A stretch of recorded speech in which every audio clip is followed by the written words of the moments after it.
Cool. All right.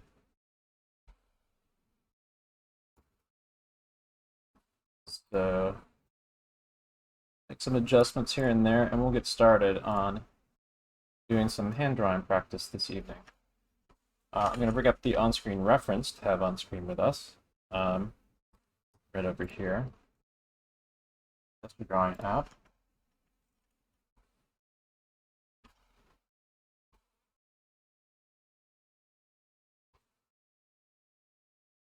Drawings. There's this hands folder. We'll put that up. Maybe we'll put it up for about like 5-minute poses or so. Just get like some hand quick sketch in some of these. I'll start maybe pausing at some of them, so that we can kind of take them in a bit, and I'll do a little bit of a hand proportion demo, so you guys can get a little bit more oriented to like stuff to keep an eye out for when doing hand poses. So one of the things we're going to be using is that template that I've been using for doing drawing lineup sheets. I actually got this partly started today before the stream. Yeah, let me move this stuff around. I gotta move my Cintiq back in front of my lap. There.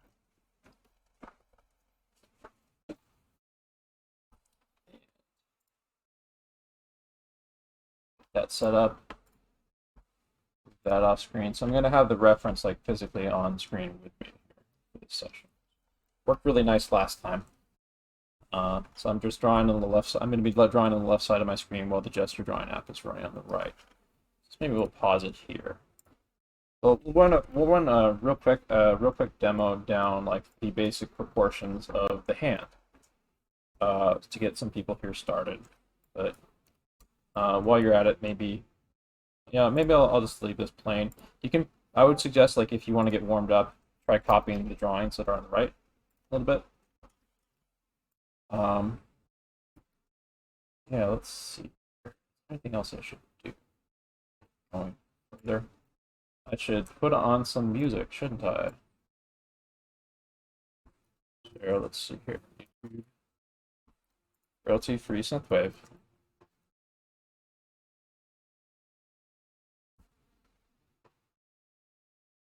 Put on the synth arcade radio then.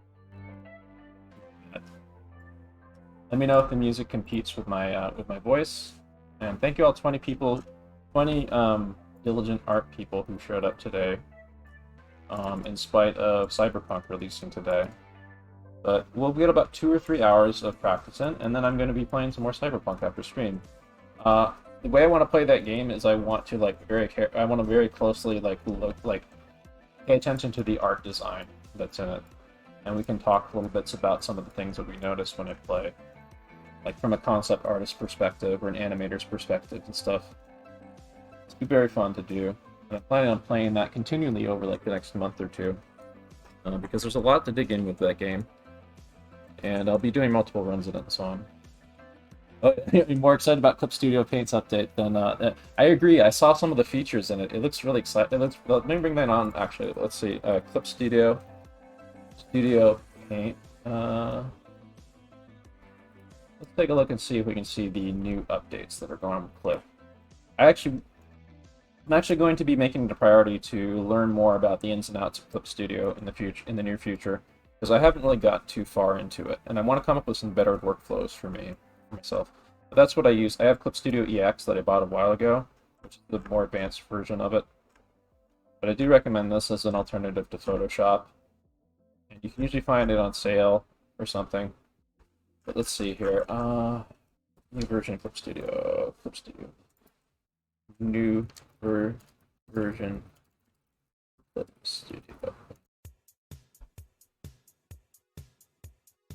Well, they gotta probably have something on the new version here. A bunch of different language versions of it. The trailer. Months ago, 1 month ago, 2 weeks ago.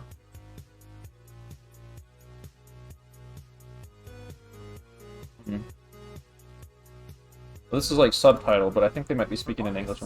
Clip Studio Paint is quickly becoming the go-to painting program for their professional... No, they don't say anything about the new version here. It's 1.10.5 Clip Studio. New functions in Clip Studio 1. Close up to that. Here it is. You can now export a time lapse of your entire process. That's going to be fantastic. You can, yeah, the importing brushes directly from Photoshop. There's a bunch of brushes from Photoshop that I want to use now. That'd be handy. A bunch of old brushes I used to use all the time in Photoshop that I want to bring over again. Update expands existing tools by further adding brush color controls and more. Look more into that. And there's Webtoon templates now, like the Manhwa Webtoons, those giant things like that. Yeah, Manhwa Webtoons. Yeah, I think the biggest new feature is the time lapse. See, the Webtoons is fantastic. The Webtoons template is fantastic too. Importing photo, and let's not discount how important and being able to import brushes from Photoshop is too. Yeah. Anyway, let's get started here. So we got some hands here. These are from Bernd Hogarth's. This book I recommend, Hogarth, Dynamic Hands. It's a few different versions of it, but let me see if I can find the one that's on Amazon. Here we go. Yeah, I think this is the one. Yeah, Bernd Hogarth books are pretty good. They're good for like clarity of like dimensional anatomy and stuff, but I would say that they're kind of like people sometimes deride them as being kind of like spaghetti people. But even the people that kind of deride Hogarth and say that there's other better people you should look for figures, think that his understanding of anatomy is good, and they also praise this book, the Dynamic Hands book. So this is really, really worth picking up, I would say. That's the main thing I'm going to be looking at and pointing people to. I have images from on the right here that we're going to be studying from, along with a bunch of other things tonight. But like I said, I wanted to do arms and hands today, but I think because of how crazy things have been with, Cyberpunk launch and a bunch of other things, I think it would be good to just focus on hands for tonight. So let's see if I can... Maybe Bernd Hogarth has some other stuff that we can... Visit Bernd Hogarth's page. Yeah, there's a Kindle edition of Anatomy. That's good.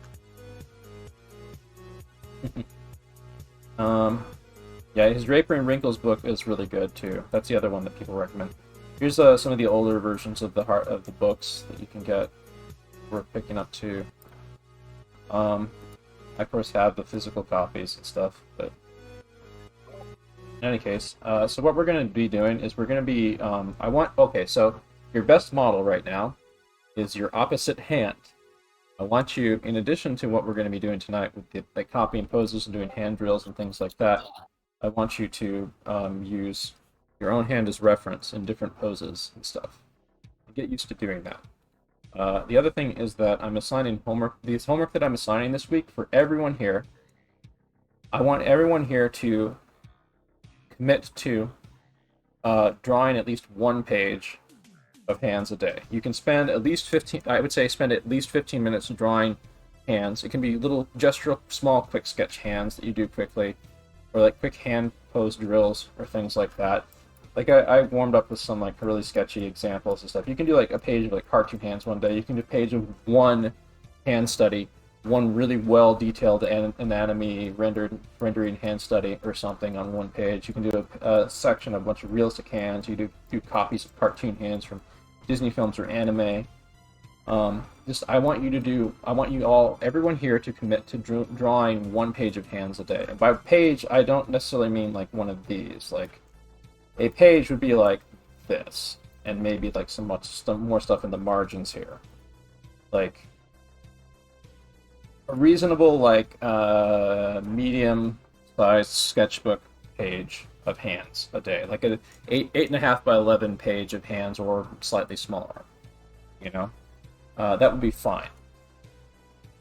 And if you want to post and share your homework, there's two places you can post it in as far as my personal Discord goes. So my personal Discord over here. Let's see. I'm probably going to make a probably going to make a hands. Let's do that right now. I'll put a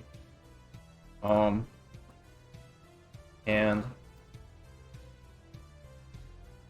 daily hands. Make a daily hands section here, and I want you guys to post your daily hands in here every day. Or you don't necessarily have to post them every day. You can post like an album collecting your weekly progress.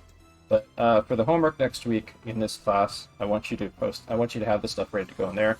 Also, feel free to, like, post in here. I would say that, like, you could also post like some reference material for other people to use. Like, this section is all about hands, because hands are so important for artists to get right. So committing to doing like steady progress and practice in hands for everyone here is going to make a huge difference for everyone. And I think that people committing to it would be a good idea. So if you want to join my Discord, just the links below in my main Discord. There's also Ethan Becker's server Discord if you're not a member of it too. There should be a link down below for that too. That I'm also an admin and a class person. That is actually where we're doing the voice chat right now for this. Voice chat mic is open right now, but so if you want to speak up and banter or ask questions on voice, you're free to do so as part of the class. And also thank you, Kiradel, for the 100 bits. So now that we kind of know what we're going to be doing, in addition to that, you can also post stuff in the drawing homework corner, I guess, too. And you can cross-post into art feedback, art general stuff. You can also post in the respective Ethan Becker Discord stuff for feedback, or anywhere else you want, really. So let's get started. I'm going to do a hand demo real quick. So I'm going to go over the basic proportions of the hands. So what we're going to do is we're going to do a quick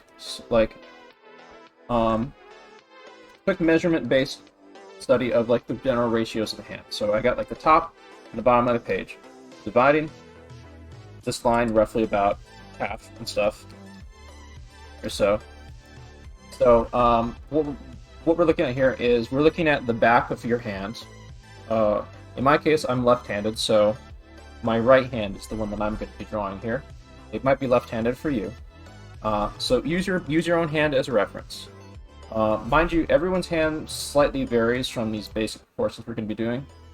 Like, some people might have fingers that are very slightly different lengths, stuff, and the proportions might not be perfect. But this is like a general kind of rule of thumb approach to kind of like getting you in the ballpark for hand proportions. So now we got this. You got this little halfway point here, bottom of the hand, and the top right here. This right here is the tip of your middle finger. This right here is the bottom of your wrist, and about where like your wrist connects with your forearm bones right here. So just so you know, this is my right hand right here. So my thumb's gonna be on this side when I'm looking at it from the back. I believe that I think the small bone is on this side. I need to update. I need to double check my hand anatomy and anatomy bones. You make sure that I'm getting the bones on the right side here. I should have done more touching base with my hand, with my arm anatomy before starting. Oh yeah, I was right. Large bones on the left side, small bones on the right side. I should know that by heart. But in any case, so yeah, I'm just putting that down there. We're not really getting too much into arm anatomy, although I may touch on it a bit. So this evening, but that's just something to know. Like you have like forearm bone that's like this, and a smaller one like that, and then that connects up to that. But anyway, so now we got that. I want you to make like this kind of like sweeping, curving line, sort of like this. Kind of a little curve like that. Favor the taper down on this side a little bit more. That's like the top of your palm. Then you get kind of this like tapering curve down here. So that's like the sides. That's like the sides, pretty much. get that middle finger down there. So from here, you can kind of measure out like the length of that middle finger right there. That gives you a little bit of a starting point for trying to start to measure stuff. So one of the things you want to pay attention to when you're with your hands and your placement of the knuckles, and like just the general rhythms of the hand, is there's a lot of like curving lines that kind of relate to each other, sort of like this. So like your individual knuckles, for example, like in order to find the first knuckle of the middle finger, it is, let's see, it's roughly about halfway up the hand, I think. Yeah, halfway up the hand from the top of the base of the palm, and then you mark another halfway point here for the next knuckle. Another halfway point here. About here is where the fingernail is, the length of the fingernail roughly. So you got this knuckle here, knuckle there, and you got a kind of a knuckle structure that's embedded inside the palm, like right there. So with this measurement that you got right here, remember like the entire length of this is about like roughly the halfway point here. And then you divide by half again, and you divide by half again, basically. So with this little measurement here, you can create this kind of sweeping line that plays off the rhythm of the top of the palm, like right there. Look at your own hand and see how this plays out too. Where it kind of like curves over the side here and tapers like that on either side. And actually, in preempting like putting the thumb in, you can add a little bit more taper down here as well for the measurement points we're going to be using when we get to that. There actually might be a specific image of Hogarth in here somewhere that I can use to really show this off. Find it. Yeah, there's a lot of pages from Hogarth's book in here for you to refer to. Here we go.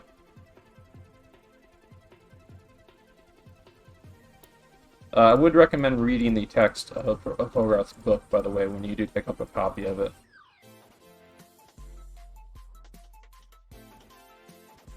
Oh yeah. So this isn't the page I wanted, but this will help you this will sort of help you visualize. This page in particular would help you visualize like the general kind of structure of the palm. It's kind of a curved wedge that can bend. We'll get more into that when we get into different angles from the hand, and there are also some simple ways to simplify the hand. That's a really nice hand study right there. Hand construction. Okay. We'll shift through this a little bit further until I see if I can find something that would be best suited to have an on-screen reference for you guys to look at for the proportions of the hand.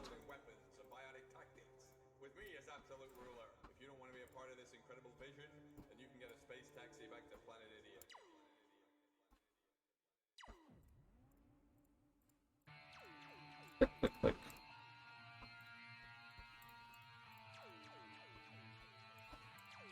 A little bit more. I'm trying to get lucky here. I'm also trying to get like an overview of what all we have to work with for the evening too. It's a lot of good hand poses though.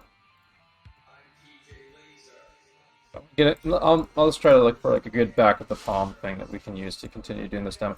I'm going to leave it here actually because this one would be really handy to refer to help you further kind of visualize. So like, see these structures here, those kind of ball and socket things? I want you to, if you're kind of new to this, maybe try playing with these this evening a lot. Like it kind of, it will help you kind of wrap your head a little bit around how the fingers work a little bit better. So let's see here. I'm gonna check Twitch chat real fast, and then I'm gonna get back to doing the demo. The book was called Dynamic Hands by Bern Hogarth. All right, so back to the demo. So now that we got this, here, maybe make it a little bit more like these on the right. Our first finger is going to be over here, just about, and it's going to follow this kind of taper that we set up. And these are going to be the same kind of proportions of like it's going to be the same proportions as this. We have kind of a curve thing going on here that's going to help define like where the top of this is. But in any case, if you can guesstimate about where this knuckle is versus like down here, you can kind of guesstimate that the top of this is like going to be the same length as like the first knuckle. Like, and then you can kind of infer the same sort of measurements that we had in that first finger. Now that's going to be the same of the third finger here. But there's going to be some slightly different proportions to the fourth finger. I'll get into that in a little bit. I wanted to bring up Bern Hogarth's thing because I kind of shamefully sort of forgot what those specifics were, and Hogarth's page actually has a note about that. I may want to bring up I might want to go grab my physical copy of it.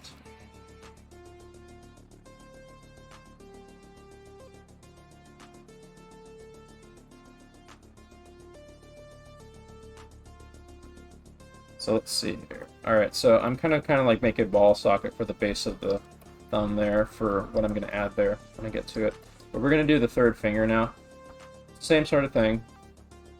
So this finger will be usually a little bit further down, but sometimes it's equidistant to your first finger, and sometimes it's like it's really close to your middle finger. But as a rule of thumb, it's going to be like just a little slightly under your first finger.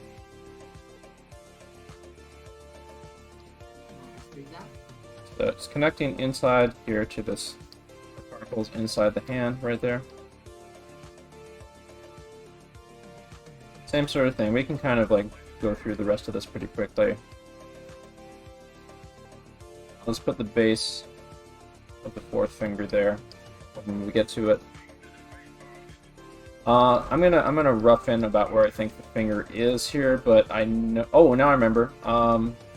Instead of the rhythm of the top of this, use the rhythm of halfway through this last finger here, or the top of that finger, and then you use the ratios from that.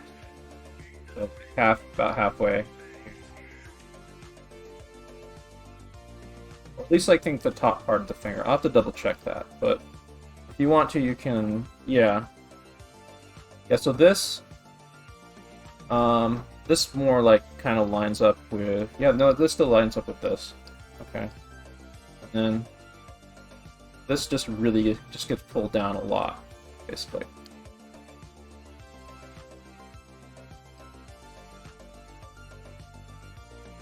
Like this, if you push your pinky together, like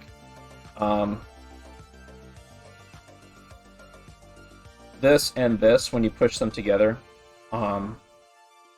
like line up pretty close. I think the tip of the pinky comes a little bit under the socket itself, like.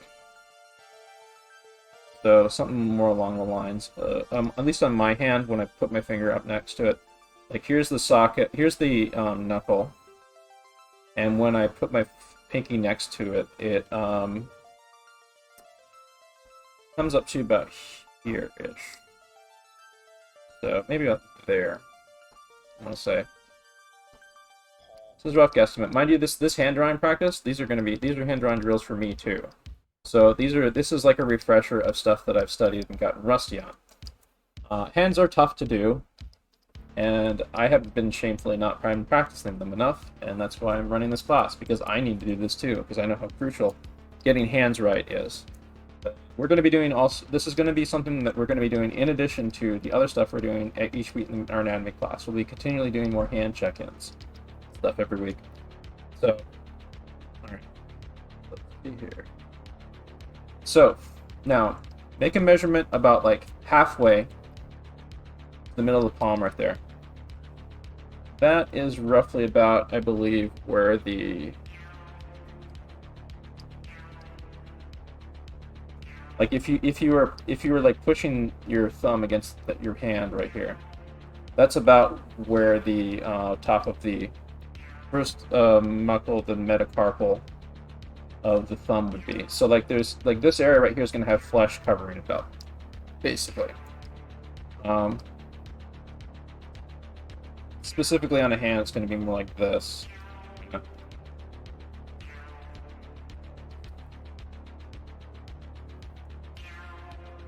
Like that hand webbing that goes right there. And then the thumb is a little tricky in that I believe a little under the base of the knuckle here is where the top of the thumb goes. So you can use the rhythm of that like that. And then the actual knuckle of the thumb is like this. Knuckle of the thumb is like right. Let me erase that real quick. I need an eraser on.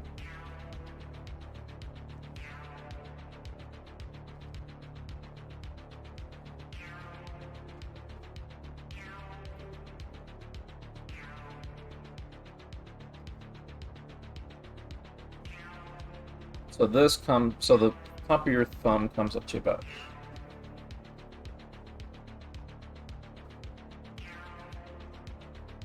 Something along these. You get something along these lines. I'm going to kind of just visualize it a bit. My measurements are a little bit off, but this is like the general like first step to understand the proportions of the hand. And we're going to drill maybe a couple more of these, but what I want people to do today is to kind of wrap their heads around like use their observation skills on the reference that we have, and also get used to like drawing your own hand. So some other things about this hand that I've drawn here. There's another pen here. So a few things to note about your hand is the basic structure that I used of the socket thing right here. This is just to kind of get you in the ballpark on like the wrapping your head around kind of how the bones work a bit. And another thing to know about that is that inside of your palm there are more of those structures, and they connect all the way down to the like a bunch of like several different complex bones right here that are at the base of your wrist. But you can simplify them as like a simple shape down there. But knowing that this is that like something like this is happening, that there are bones inside your hand like this, kind of can help you wrap your head around the hand, how the hand works a little bit better.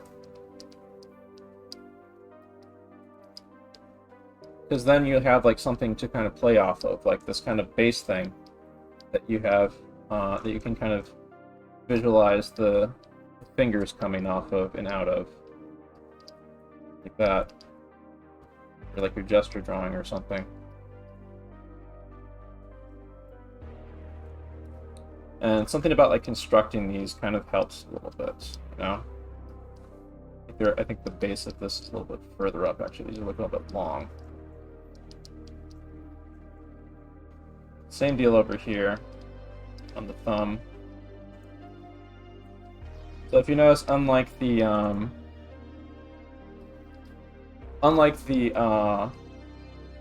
fingers, thumb's got like,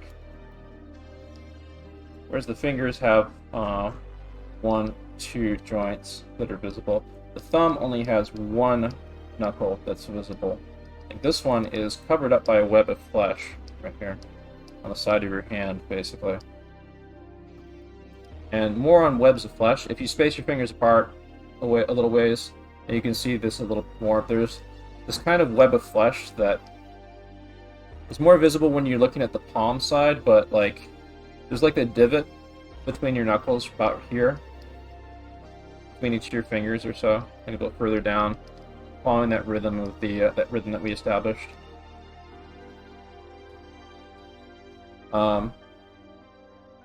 This kind of webbing divot between your fingers, basically.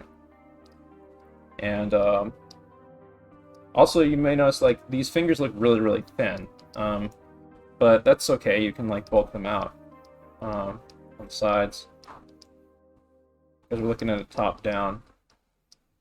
When you add the fleshy parts to the fingers, they start to look a little bit more like the volume of like fleshed out fingers like that. Remember, like the halfway point here roughly is about like the fingernail.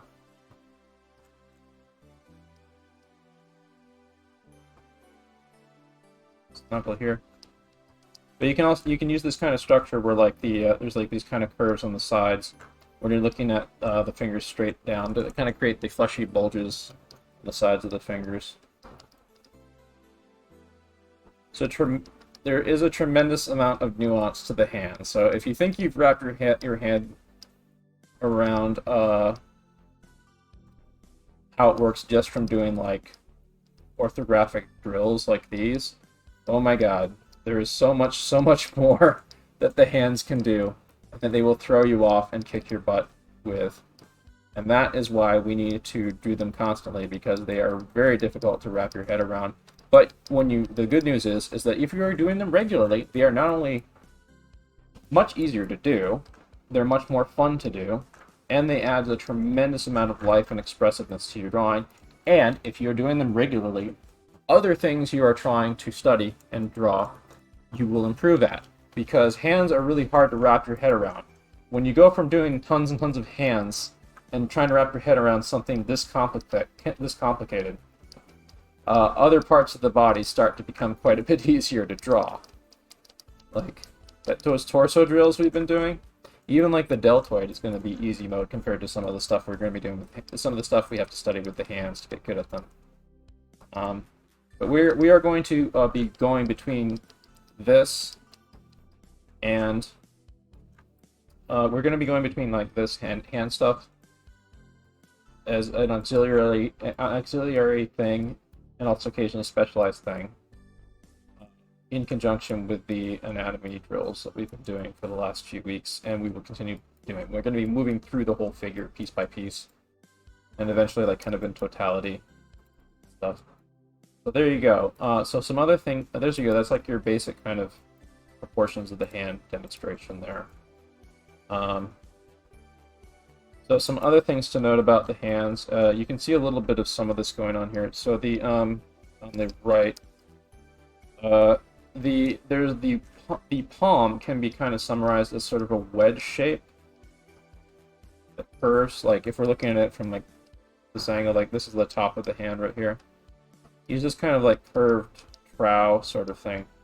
Vern Hogarth also adds. You can also add this kind of like pyramidal shape on the side here for only about halfway there, for like the thumb, and there's like the thumb knuckle right there. Then you make some kind of, well, Hogarth on his thing, he like placed these kind of spheres on, spheres on the side of the wedge itself.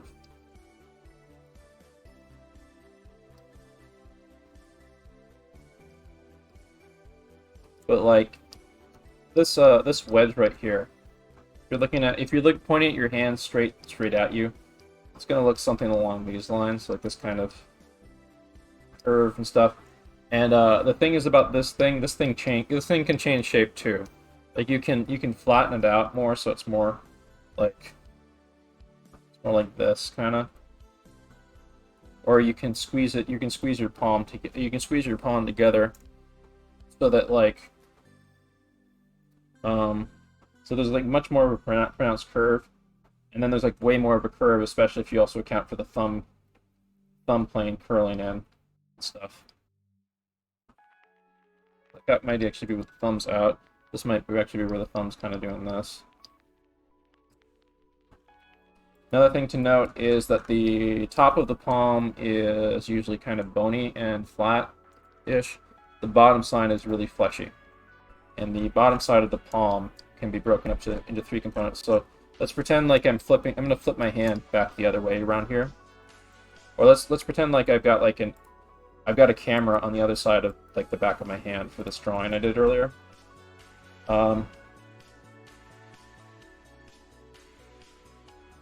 There's like, so like what can help you get in ballpark is of knowing where the structures of the palm are, is using this kind of triangle shape in the center of the palm. And you can use that as a shorthand on like quick sketch for doing palms. If you see some of the underside of the palm, you can draw a little quick triangle like this. And what this does is this helps you visualize the three components of the palm, because there's a little kind of gap in there in the center. You get the top, you got this side, and you got, I guess it would kind of count into the thumb a bit too, but you got this side as well. Basically, three parts of the palm. And all that is really fleshy. That means that like the underside of the palm is going to be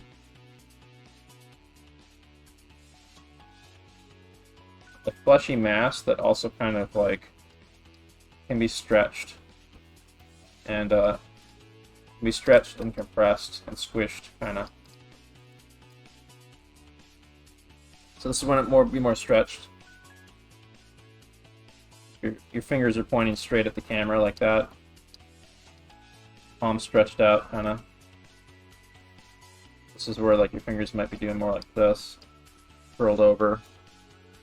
So we're doing something like that, where your palms kind of curled inward.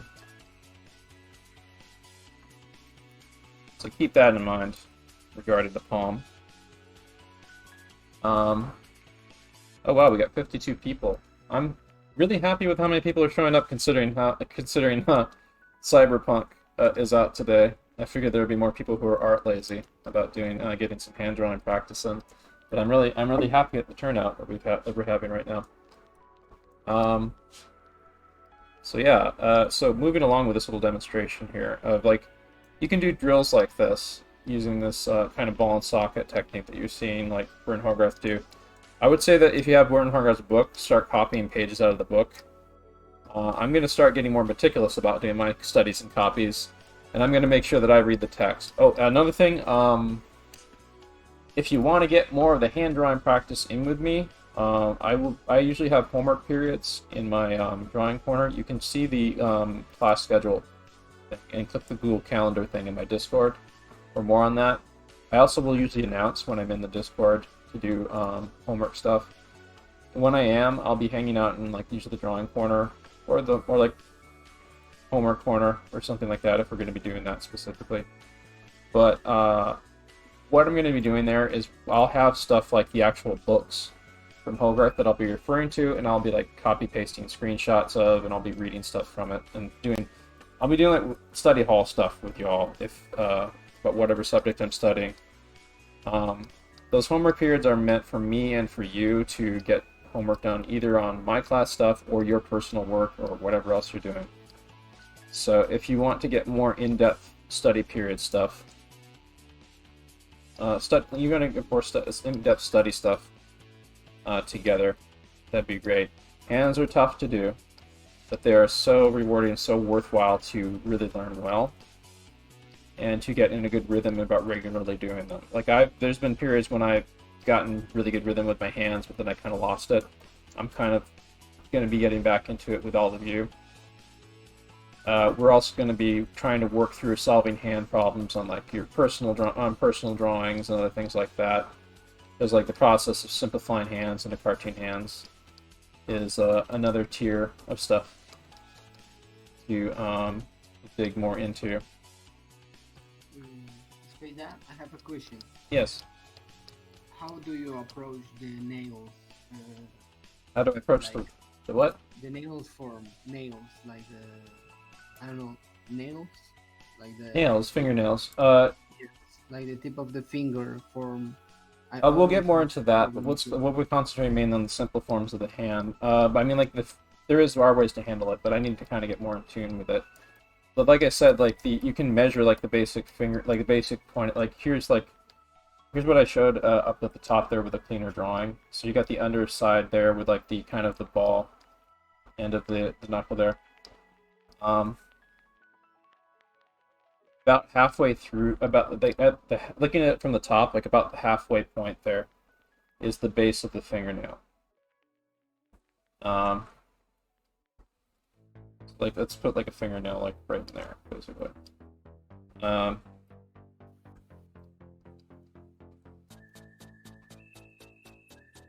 little basic finger in there.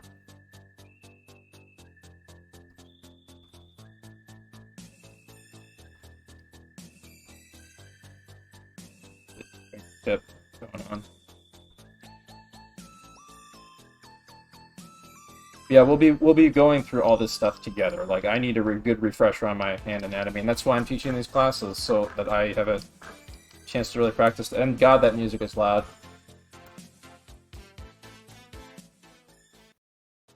Like, I always find my when I draw my nails, they seem like fake, like a piece of. Yeah. No, we'll be working on that too. There's lots of like subtle uncanny valley stuff when it comes to drawing every detail of the hand, including the nails. So we'll get more into that for sure. Let me check the volume levels. That should be pretty good. Let's see.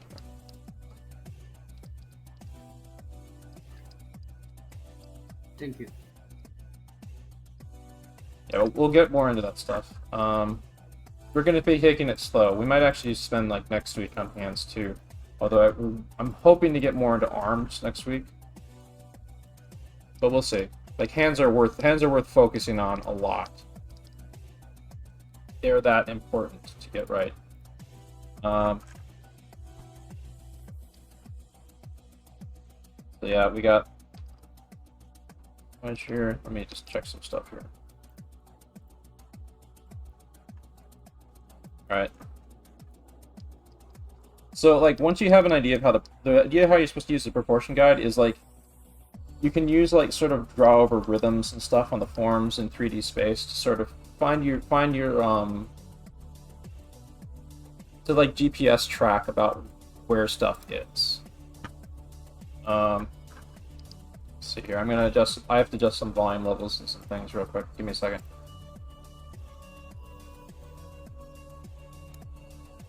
Alright, so I should be able to hear your voice, and the music's not going to be too distracting for me. So you use that proportion guide. You use like a proportion guide. Either mine is really, really messy. I would hopefully want you to use like, if you have done the dynamic hands drawing book, or if you have a better proportion guide than the one that I just made, that I did the demo of, I would want you to use that instead of mine. Because I'm still practicing and learning this stuff, and my drawing is really messy. But I want at least want to like walk through showing you like some of this stuff so you can kind of wrap your heads around it. So there, that's like an invented hand right there. You can like use kind of a base here to sort of attach the arm to. We're not going to get too much into the arm anatomy, but you can use like kind of a cube shape here for the base of the wrist, right there. All right, so next, let's see what else we can do. If we should repeat that stuff. Let me go through these real quick and show you some of the content I have here. I'm actually going to maybe see if I can upload everything that I got in this little kind of collection of hands in chat. So if you've got, first off, download the app HereRef, this thing right here. It's free. Most people should have it already who have attended my classes previously, but I'm going to post that in the Discord classroom chat. And I will also post that in the Twitch chat. Download, make sure you have that installed. It's a free app. And then I have another thing for you to download that I'm going to upload to the Ethan Becker classroom chat. I'll also upload it later to the hand drawing practice section. I'll upload that shortly. But first I'm going to upload basically like a file that has all the stuff that you're seeing on the right here in it. So you can refer to that stuff too. It's just like a good mix of like tons and tons of hands to go through. So let's see here. Hopefully this is not too big of a file. It's 96 megs, so hopefully it's not too much. We'll find out shortly.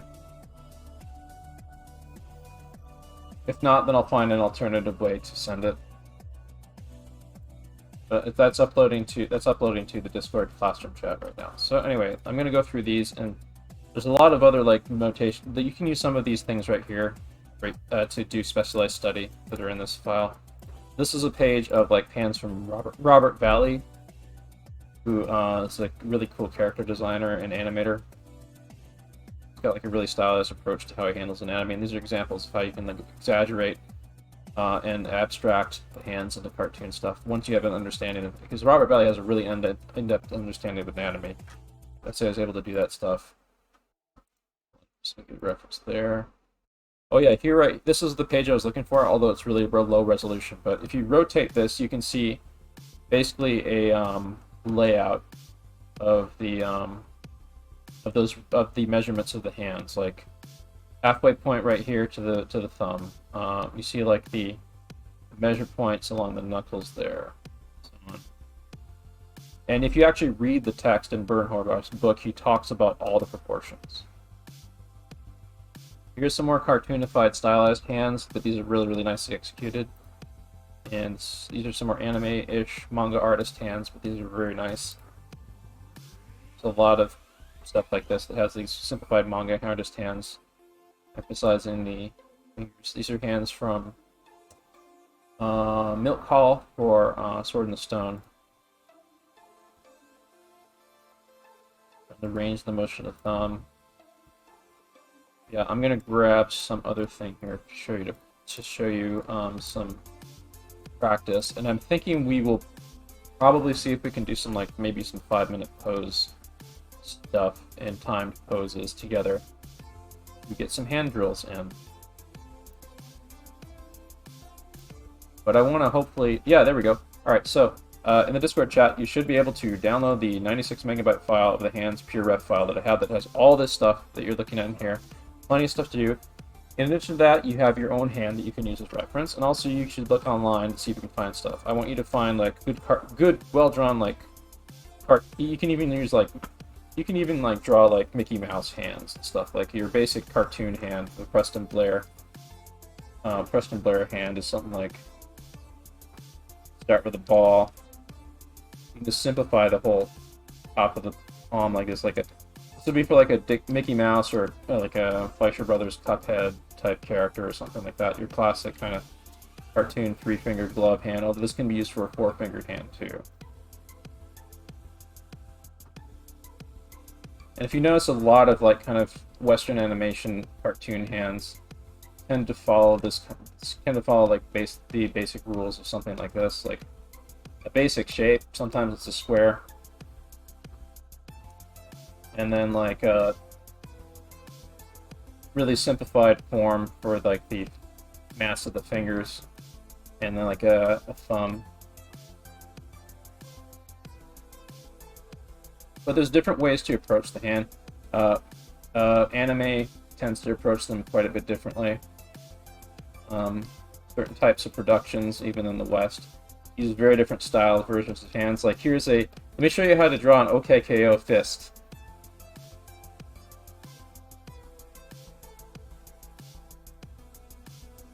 Done.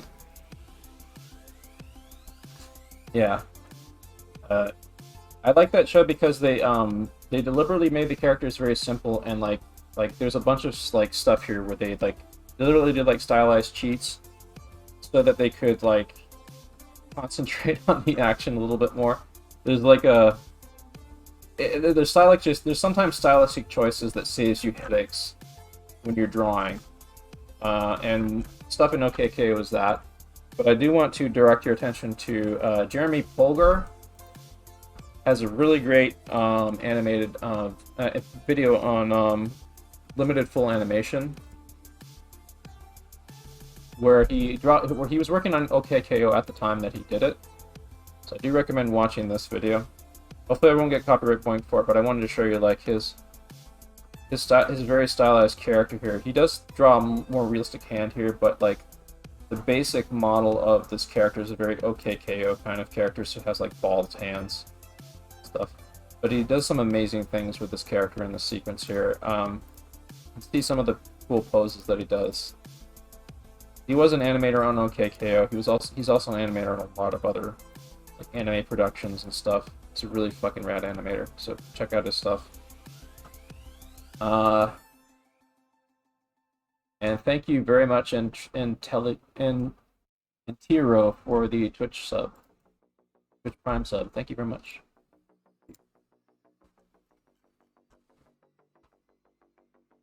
Thank you, Eric's Blue, for the Twitch Prime sub as well. Thank you for the double sub. Alright, so... But if you want to be a little less lazy with your OKKO in hand, you can, like... more like a classic cartoon hand stuff. The knuckles are just kind of wrapping over the fist and stuff. But your classic, like, Preston Blair cartoon hands. Preston Blair hands. This is a kind of a famous... These are kind of famous pages of hands, but this is an example of stuff that you should definitely practice. In fact, like, it's a good idea, as you're trying to kind of wrap your head around hands work, to practice a lot of these kinds of hands. In addition to, you know, practicing your understanding hands, because, like, this kind of helps you wrap your head around, like, how to use the hands to express emotion, and it helps you wrap your head around, like, the gesture and the overall kind of flow of, like, how a hand works and how you can make statements with a hand.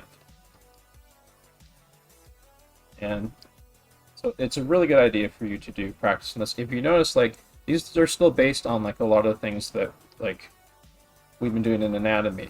The way that the pinky falls off here works the same way that the pinky falls off. It tapers off with that kind of curve at the top right there, as we just did. The top of the palm here, which is, we're kind of using a ball to simplify the overall shape of the hand, works the same way. The way Preston Blair does it is he builds the mass of the thumb off that sphere. It's like a super simplified shorthand way to, like, make it easy to draw this really complex thing and make good expression with it. And there's different variations you can spin on, basically, like, this basic idea. Like, you can use box forms and stuff. You can style it. You can, like, cube off the ends of the fingers. You can make the fingers into like points and stuff, whatever you want. I would say, like, maybe play with that and come up with your own designs for, like, how you, or find existing designs that are variations on simplified versions of hands for you to play with as you're doing your studies. I've got several of them in this file that you can look at too. But, like, these simple hands they're designed for, like, people who may not be the best at anatomy to wrap their heads around, but people who are good at anatomy can do amazing things with them.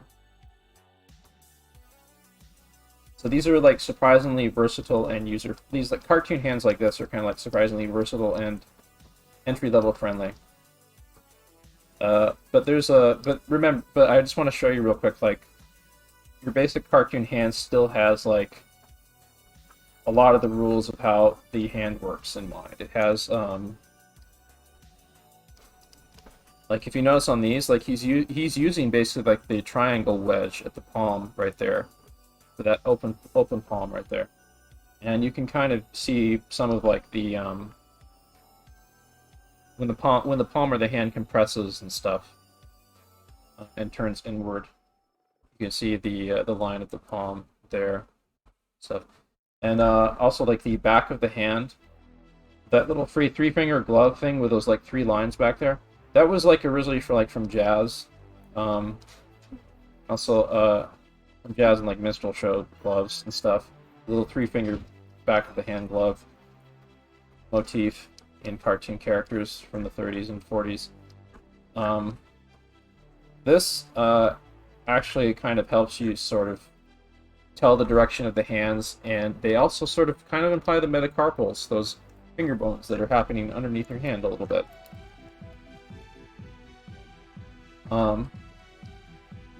Even the base of the like the wrist with that little kind of cartoon glove base and stuff sort of implies, like, some of the shape of the blocky ends of the wrist, like a real hand, you know. Yeah, like the big bone. We're looking at the back here, big bone, small bone here.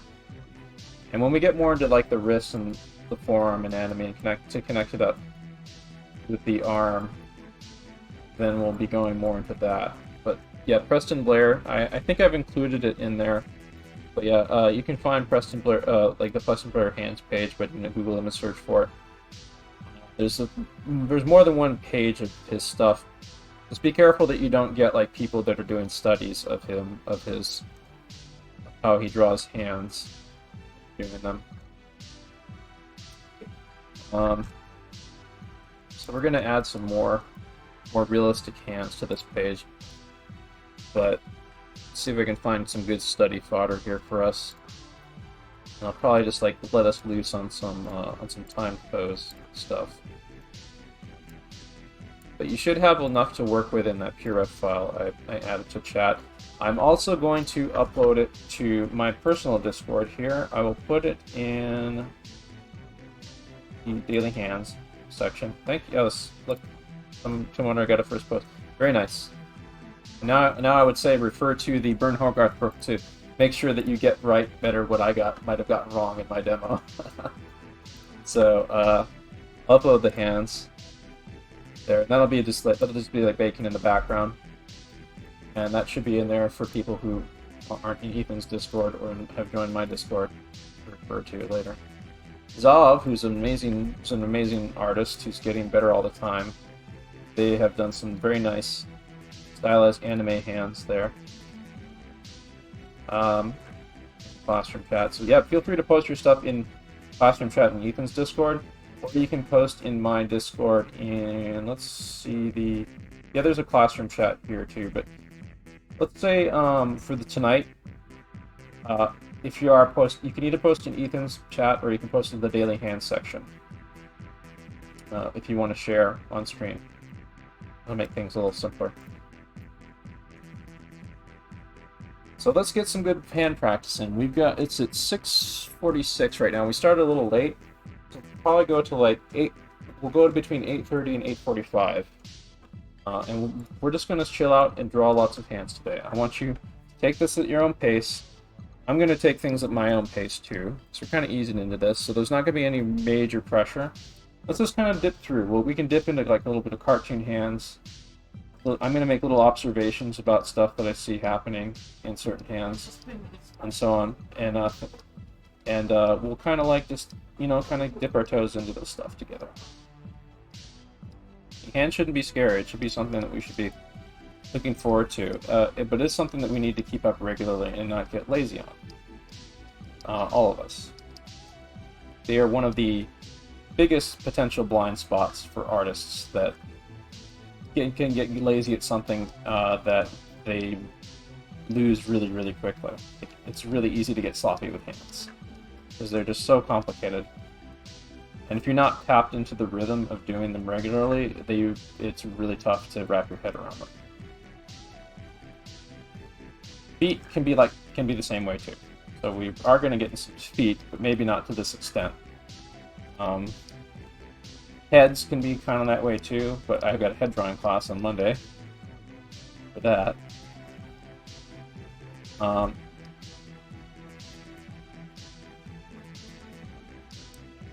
Honestly, like Wednesday being Hands Day would be nice. Or we could like literally do a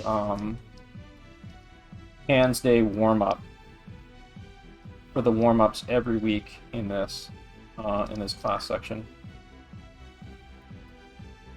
But I'm just kind of playing off these rhythms of these hands and making little observational notes about them.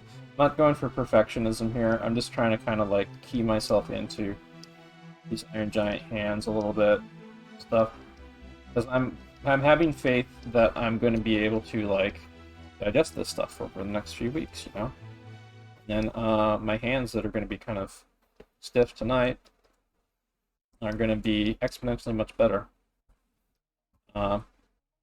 in the coming weeks, because we are committing to doing a page of hands every day. I would say that if you, I'm going to actually try to see if I can get a traditional sketchbook set up that's convenient for me to do that. So like, I do a lot of like chilling on my bed before I fall asleep. I've done a little bit of Procreate sketching on there, but I want to get a traditional sketchbook set up next to there. So like, if I'm like winding down before bed or just chilling and stuff, I can grab the sketchbook and maybe get some hands or some other anatomy features or some other thing in with a traditional sketchbook. In fact, if you can, and this would be fantastic if you could, I would buy a brand new sketchbook, and then make a New Year's resolution. I may do this too.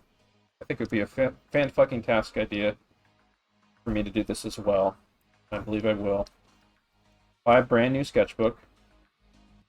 One that you could one that you could presumably fill up in like a year's time or so. And then for the next year, 1 page of hands every day in that thing. And that's your hand practice every day. Or obviously you can do more hand practice outside of that, but that's your hand diary. That's like your only hands sketchbook.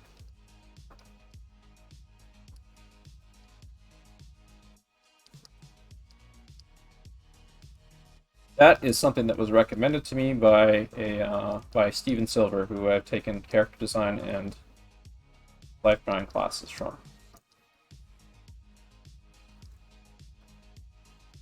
So let's put that on the agenda, folks. Making a traditional sketchbook of nothing but hands for the coming new year. That should be our New Year's resolution. Only hands, yeah. What if I made an OnlyFans account and it's just nothing but pictures of hand, but like videos of hand drawing demos and or recordings of hands, but like not really sexual. It's like recordings of like hand anatomy reference and stuff. Videos of just hands. I'm sure there's like hand fetishists on hand fetishist OnlyFans. I'm gonna do a couple more Hogarth hands. But, you know, when I fill up this whole page, I can, like, put that in a folder, take it off the screen, and I put that in a folder, and make a new layer, and just start again with a new... Oh, I forgot. I need to, all hands on deck, baby. I forgot I need to upload the template that I'm using right here, so you guys can, if you want to use it too, I would recommend using it just to keep your work organized, your studies organized.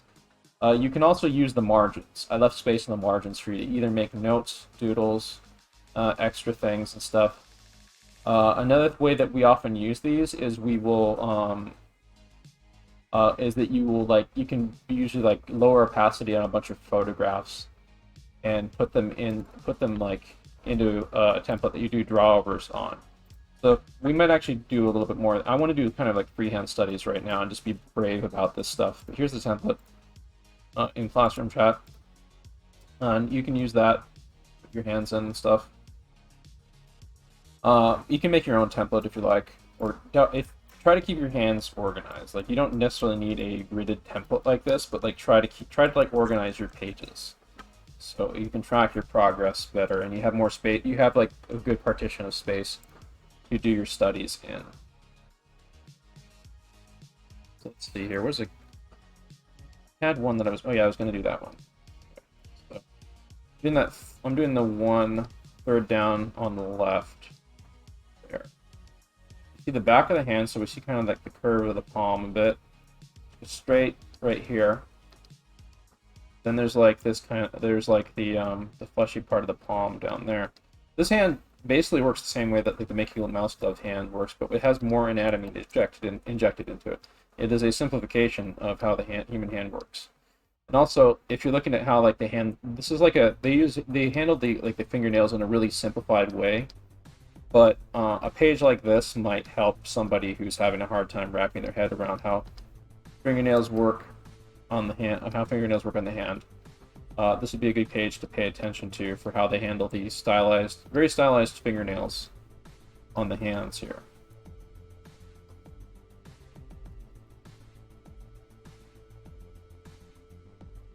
So this thing obeys like a lot of the same rules that I just showed you for the initial demo. There's knuckles that are embedded inside the palm. You can tell like there's a sense of like the metacarpals there with like some of the lines in the back of the hand.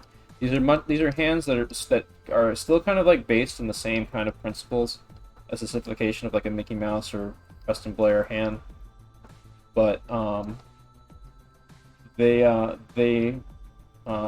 have more anatomy injected into them, and they're stylized in a different way for this particular character and for the style of this particular production.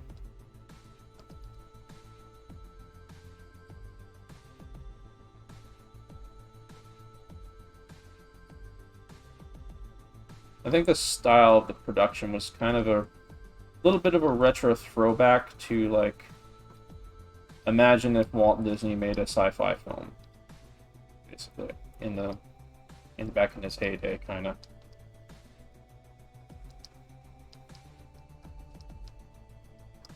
But it's like more angular and blocky kind of stuff. Or like, if imagine if like yeah, the style of the films was kind of, say, 19 late 50s 1960s Disney-esque, I would say.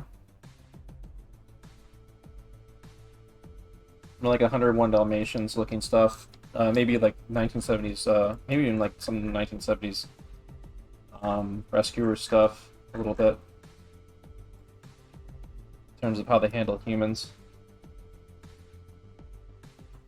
It's amazing. There's some amazing animation in The Rescuers, by the way. Rescuers isn't the best Disney film, but there's some of the best animation that Disney's ever made is in that movie.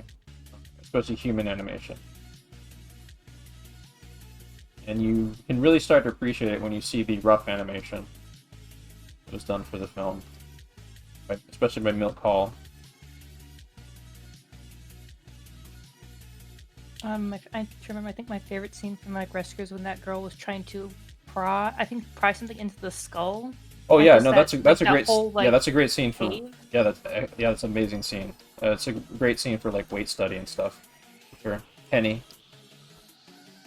I think it's a good film. It's not Disney's best. It's not Disney Studios' best, but considering post Walt, all things considered post Walt, that was a pretty darn good movie. I mean, it had good pathos and stuff to it, and I appreciated that it wasn't a musical too. Oh, the sequel is good too. Yeah, Under One Dalmatian was not really musical either. It had musical numbers in it, characters singing, but it made sense because Roger was a songwriter. So he was literally like writing a song to talk about the Dalmatians. The Dalmatian plantation. Well, that terminology may not age too well. Just want to let you know.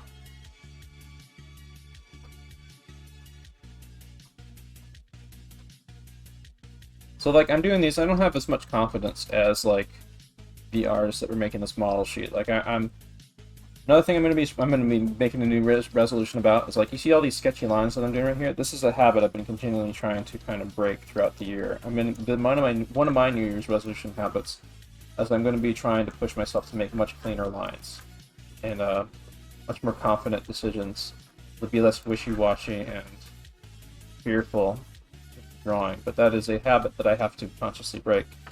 I'll be trying maybe a little bit of that tonight. Let's see here. I'm gonna grab. Oh, what's a good page? What's a good page? This is a really, really good page right here.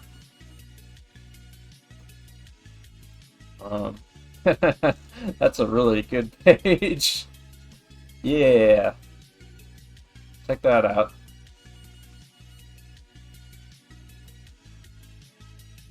This is from, I think this is from Grizz and Norm. Let's see if I'm going to bring that up real quick. Grizz and Norm have a thing on hands. Let's take a look at them, because Grizz and Norm's Tuesday Tips is a fantastic free Tumblr and blog series. Oh, geez, they have nudes. I have to be careful about that.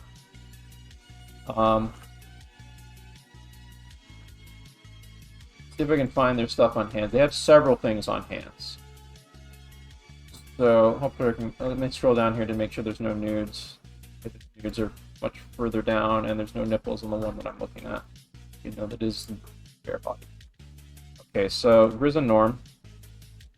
First off, go to their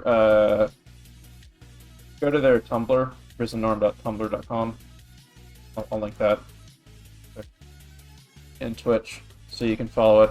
They also have, I'll leave it up to you guys to find like the rest of their social media or wherever they post their stuff. Because I think fewer people are using Tumblr these days. You can also get published versions of these, but these are all, pretty much everything that you see on Tuesday Tips, the Tuesday Tip, my goodness, right there. The Tuesday Tips book is free. So, like they have tons and tons of stuff on like different like aspects of figure drawing, composition, and like all kinds of other things that you even like color and just norm hands. And they are very kind of like Disney animator oriented stuff. So if you want to dig through this, like they show like some like really good ways to like stylize and think about the hand stuff. You can use this in conjunction with like more realistic hand studies or going with like a Bern Hogarth thing. Like this will help you wrap your heads around like the gestural feel of how hands work and the function of it. And it's broken down very simply and presented very cleanly. And what you're seeing here is actually the kind of confidence I kind of want to go for as I start developing more. So like maybe like trying to copy Grizz and Norm's lines, for example, for me might help me get that confidence that I need. So yeah, I'm gonna leave it to you guys to find some Grizz and Norm stuff too. I'm gonna maybe put some on myself. Let's see here. What's a good one? Good page I could probably copy from. Hands to feet cheat sheet. This is kind of a generic hands to feet cheat sheet, so we'll do this.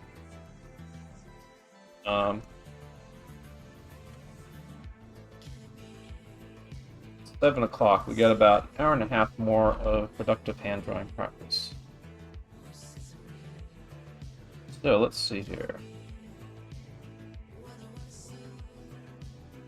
So you see, like, you shouldn't be like these look flat, but they're really not. These have embedded in them an understanding of the stuff that I was talking about. Like you could do a drawing over on top of these, and add and inject more anatomy into them. Basically, they do follow kind of like a rhythmic flow to them. Like this is very animator-oriented stuff, so it follows a very confident line of action. That kind of stuff. I'm gonna have to get into the nitty-gritty of doing this before I get really warmed up to it, but let's see if I can find some other stuff that might be more suitable. Hard for me to say. I think I should go back to the nitty-gritty anatomy stuff where I am right now, but I'll keep Grizz and Norm on the horizon. Want to do. I'm going to find a page that I think or something that I should practice right now. Like, don't be lazy with your practice, but kind of try to detect what you kind of need at the moment. That's what I'm doing right now. I'm trying to find a hand that I think I can wrap my head around. And I think I found one just now, so do that now. But once you get more like sufficiently warmed up with hands, you can like start just grabbing almost any hand pose, and you'll get good value out of the study. I've got to be kind of picky because I'm still kind of getting a little bit warmed up. I got to pick particular angles and stuff that's clear to me, that I feel is clear to me, that I could work with, and that I could do studies from. And I'm also not going to necessarily copy. I'm going to use these as kind of a riffing point to sort of play off some of the structures I was showing off earlier. But as you start getting more used to this stuff, you might want to like do kind of like copy studies where you still are kind of like paying attention to and trying to understand the structure, but you try to replicate how the thing looks, how the person drew it to a reasonable extent, and do it with confidence. It's like if you're working like in an animation studio and like on an Iron Giants type production like that one page, you got to practice a page like that relentlessly to get really good at those hands, because you're going to be drawing a lot of those when you're on the production. My God, you better have a very intuitive understanding of how those hands work for when you're working on that character.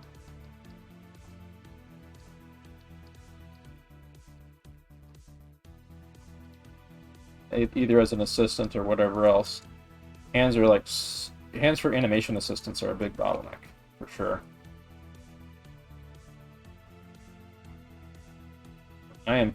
This hand already, I'm telling, Like, this hand is already looking a little poopy. But again, that's okay. This takes, like, it's going to take practice and warm up. We're committed to doing a page of hand drawing every day. And we'll maybe make that New Year's resolution of buying a new sketchbook. By the way, when you finish the pages in that sketchbook, when you start a new sketchbook. And once you do that for at least a year, like the idea behind doing it for a year is that you'll be able to internalize it so much that it will be way easier for when you do get out of practice of hands to pull it back in, to pull yourself back up. Because even like the best people get like out of practice with hands, and hands are so easy to get out of practice. But like clocking in that amount of effort, like focused effort on something this much of a bottleneck for so much of your drawing for a full year is a huge deal. And that's why I'm going to be doing maybe a little bit more organizing around this kind of challenge thing here. I might coordinate something with some other artists, so it might be like some kind of like a challenge update or blog on this thing. Keep posting the pages from my daily hands diary or something like that. We'll see about that. Like, but that stuff, like that kind of stuff, like putting it on social media like that is that's for morale boost, to keep it going and involve other people and stuff. But this is something that you should do on your own, really, independent of stuff like this. So you see, like I do this kind of like clunky, chunky hand. It's not really that. It's really lacking in confidence. This is really showing off just how out of practice I am at hands. Kind of walking awkwardly through the structure. But that's okay. It's going to take me several tries, and days, in fact, to kind of get fully back up to speed on hands again. But you're going to see a difference in yourself, and you're going to see a difference in how I draw next week, which is how we're all drawing tonight.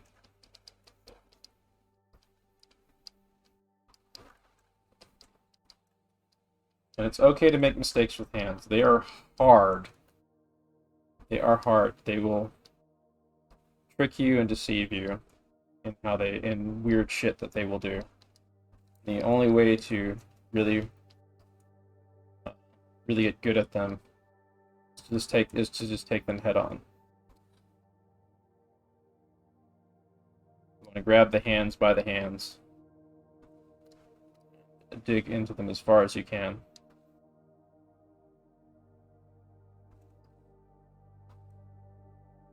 Your pancreas just burst. I hope that's a joke, because that sounds like it would be really painful.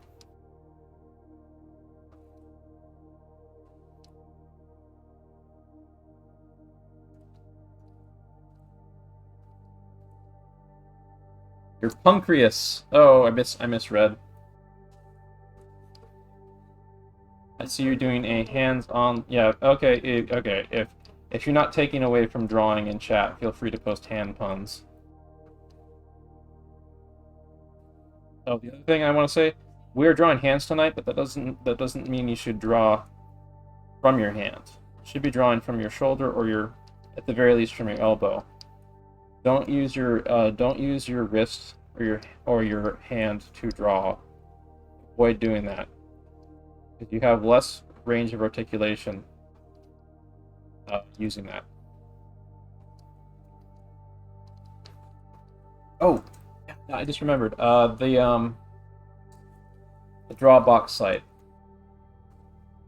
In addition to the hand stuff I was talking about, I'm thinking of doing a class series in Drawbox. I don't know if I'll stream it to Twitch or not just yet, but I want to do the lessons from this, because I feel like walking through this will drastically improve the confidence in my draftsmanship and my penmanship. But let's see here. There's a page here on how you're supposed to hold your arm when you draw. It's in the, I think it's in the lesson 1 area somewhere. Using your arm. Here it is. Yeah, so you want to draw from your shoulder pivot and and even like your shoulder blade a little bit, because you have way more range of motion, and also you can develop carpal tunnel if you put a lot of pressure on your wrist. You can also you can also damage like the nerve ending on your elbow and stuff, especially if you're putting propping your elbow on your desk. If you're drawing from your elbow a lot, you want to give your arm full range of motion and keep like the whole area where you have your arm clear. You don't want to prop your arm up on anything. If anything, you kind of rest your hand on the thing that you're drawing on, but you want to be using your shoulder muscle as the thing that steadies your arm when you draw. You don't want to be using your hand. You will fuck up your wrist. You will not be able to draw, and also your lines will be very jittery and hard to control. It's going to take some getting used to, too, for people who are not used to it. To do that, by the way. But it's so worth. You really need to do that. And force yourself to do that.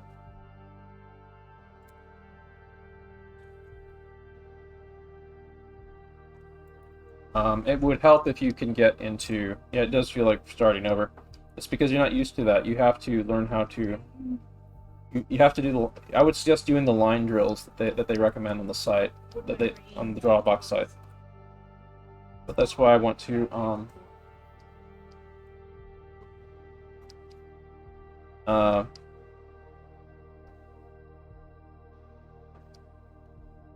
just gonna get like some basic shapes in here. Like, I'm not going like super hardcore detail anatomy. So I'm gonna work with like some of the basic shapes that I started with tonight to kind of break this thing down. That's the way you should kind of go about it. Like, go concentrate on like the area you can handle right now. Like, there's a few principles of drawing hands that I'm kind of just getting in tune with again. Stuff like that. Those rhythms of the hand, for example, the general kind of shape of the palm trough, the like rough proportions of where the knuckles are, and then I like use like that kind of ball and socket sort of structure, kind of wrap my head around the fingers a bit. I would even recommend, like, once you start getting used to this kind of ball and socket structure and get used to drawing a lot of hands, maybe kind of play with constructing and inventing hands using it.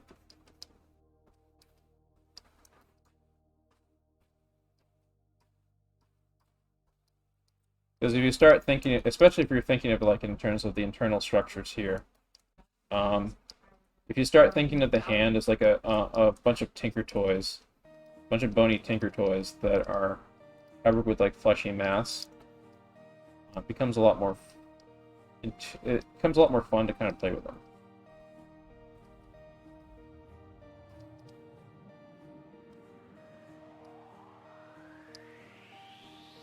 Massive art bread right there. Thanks, man. Yeah.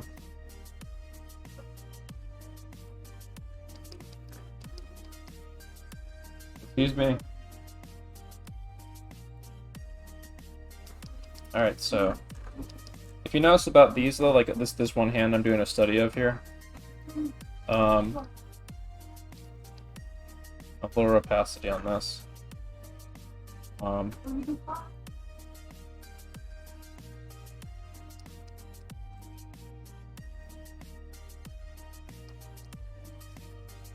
And you can also do like a little bit of kind of a cubic study here, because like there's clear side planes on what this artist drew here. You can use like the side planes of fingers that he drew kind of to play off of. But I'm not going to go too in depth with that, but I just want to like kind of get started, because that is another dimensionality of how the hand works to wrap your head around.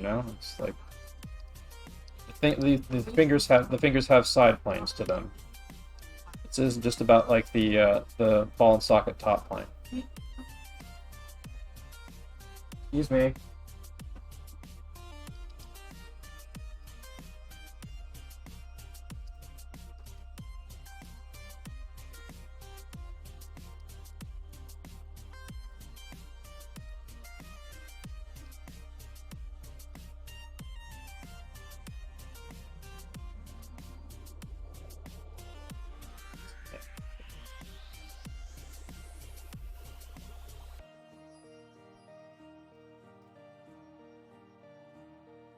Can you zoom out on the PureRef thing so I can find the reference you're using? This is not PureRef.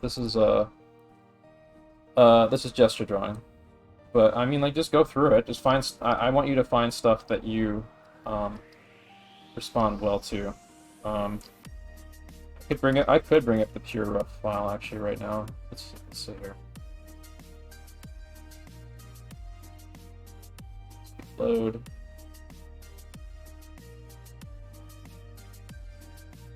In there. Should be somewhere in here. These are... Actually, I didn't optimize this before I sent it out. It would have been a smaller file size if I'd done that. Well, I'll live and learn. I'll fix that now. Optimal. And let's see. Canvas. Save. It's probably going to be a lot smaller file size. Let's put that in chat real quick. Your optimized version of this file. That's going into classroom chat real quick.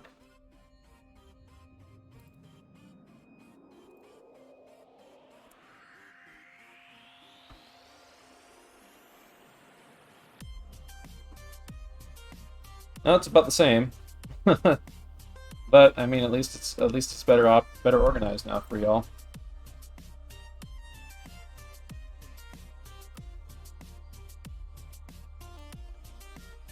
I mean, I guess the optimization probably wouldn't affect the amount of images that are in the file, just like the space that they're on.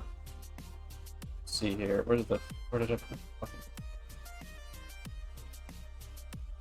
So, there it is. If you want to find it on the new version I uploaded, it's like right here from like the top, right there. This particular page that I've been on.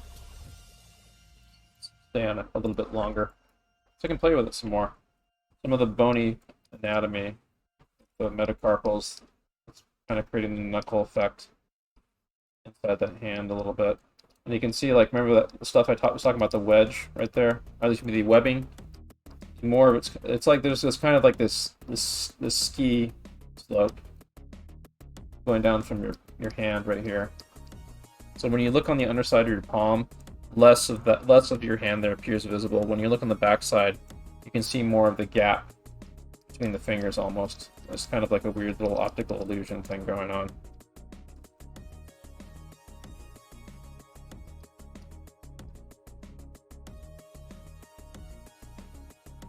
Because the hands are so tough to wrap your head around, like there's lots of ball and socket joints and other principles that go into them. A lot of those things will come in handy when we get more into other parts of anatomy as well. Like I said, hands are like hard mode, and hands are one of the hard mode anatomy parts of the body. So if you can attack hands and take it step by step, like it's going to take time to really digest this. And hands are going to take a long time for anyone to master. If you get much better at hands, everything else that you study about the body will be really much easier to dig into.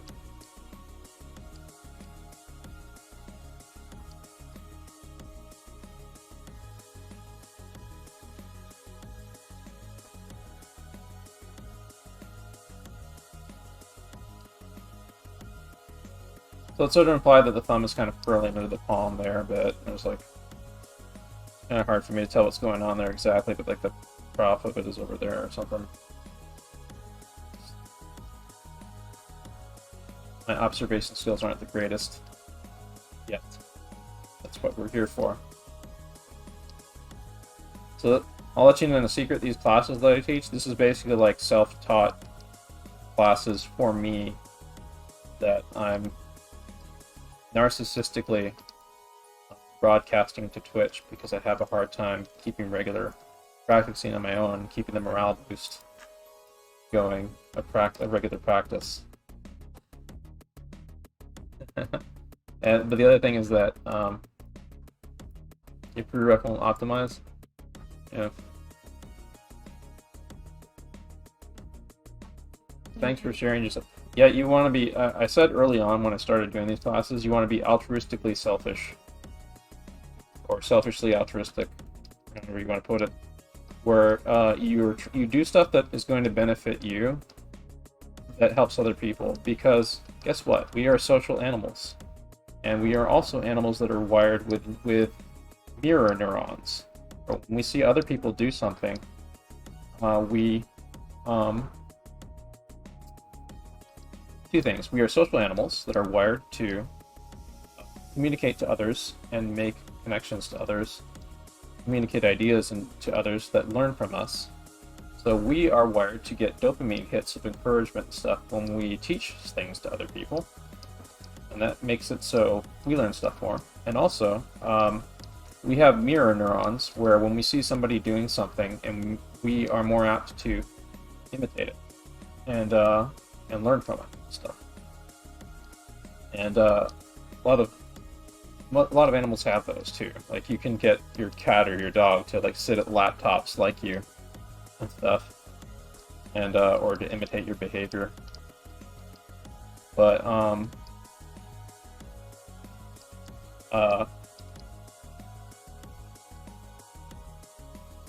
you want to basically like trick your primate brain into enjoying itself for doing this really hard stuff. Because this stuff can be like really dry if you don't attack it for the right mentality. Like this is really hard stuff. This is like if you really take this seriously and dig way into it, it gets really difficult. But you can do something called that a lot of instructors like to refer to as Tom Sawyering, where you trick yourself into making something that is really tough and really challenging into something that's fun that you look forward to. It still should be tough because you need to take it seriously, but you also mix it up and have fun with it. Give yourself opportunity to play with it. Don't burn yourself out. Try different things. Repeat things over and over again so you can drill them, but also like take breaks to digest them and learn how you learn how you pace. It's almost kind of like it's like a workout or like being an athlete. You're training your nervous system, and art is a physical act, so you are training like your muscle articulation and your nervous system and your eye and your observation skills and your ability to process information and utilize your memory and your spatial awareness and so on. So this stuff, like there is a sports training component to it, and you have to give yourself permission to let that. Well, you have to be diligent about making sure that you get your art workout in, your regular art workout in, so you keep growing and you don't atrophy, basically. You have to give yourself permission to rest, and you have to pay attention to how you learn, how you pace yourself, figure out what's overdoing it. You'd have to be going back and forth and revising things. Over time, you may be able to take on more stuff at a like larger volume than you could in the past and stuff. Yeah. So if you want to, am I good? I just gotta watch, or if I can't trick myself into not giving up. It's all of the above. The best way to learn is to watch people that are way better than you. I'm not that great. I would say you could watch me as a starting point and maybe like as a morale boost inspiration. But I would say like if you're really, I would say like you want to go for people that are way better than me also. You can come.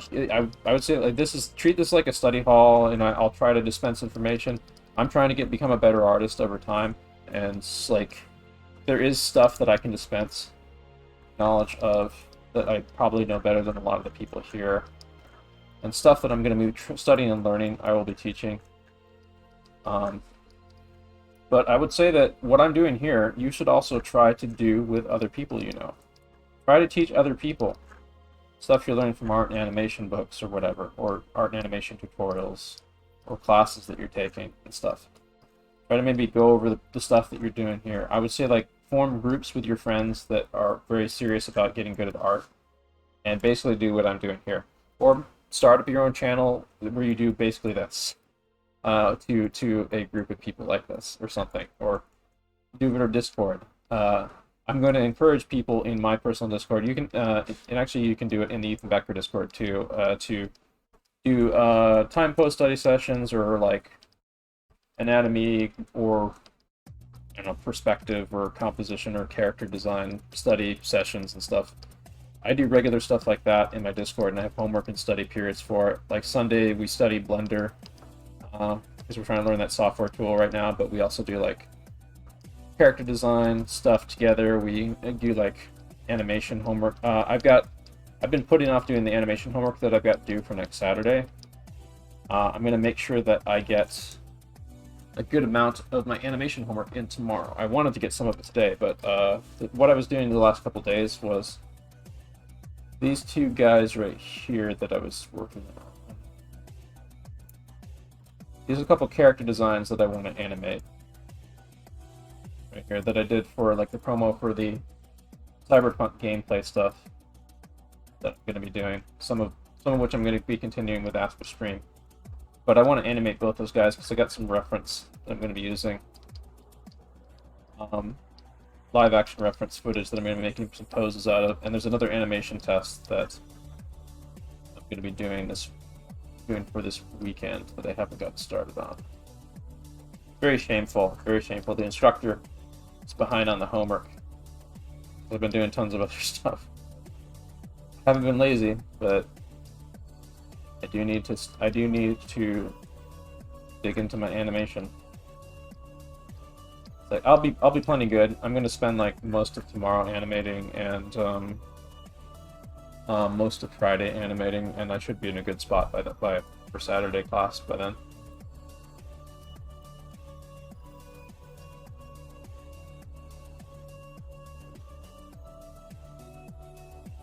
And the Saturday class is a big deal too. Like we're going to be going over critiques for stuff, or we're going to be moving to the next phase of what we have planned for that. It'll be a blast. What time is it? It is 7:26. Cool. We got one more hour at least. One more hour, maybe 1 hour 15 minutes, depending. But but if you want to stick around, I would say that keep drawing hands. Keep drawing hands. Keep your like drawing app handy, but. I'm going to be playing some Cyberpunk at about 8:30, 8:45 or so, because the game's just out and whatnot, and we have time to chill and hang. And like I'm planning on doing more game streams in the future because, like, well, first off, I've always wanted to kind of do like game stream stuff because I enjoy doing it and I enjoy bantering with an audience, stuff on that stuff. But the other reason is Cyberpunk is a giant masterclass in video game concept art and animation. And I want to analyze it and like look for stuff to potentially study from while playing the game.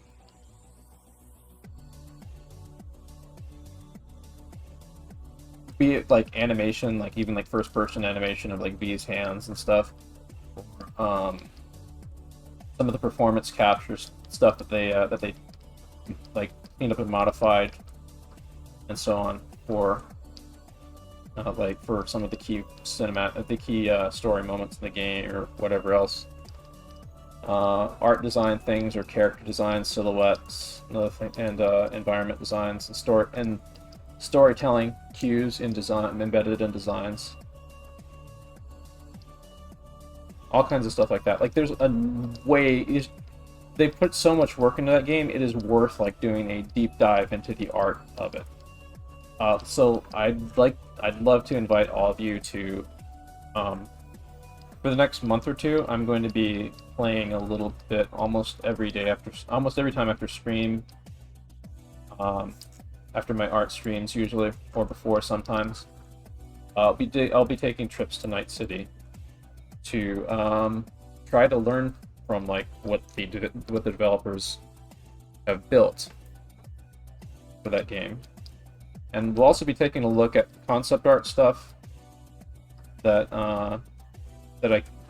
as I start finding more stuff about like the making of the game, like concept art and other things to like look at and check out what like the research that they put into things and other stuff we can look into.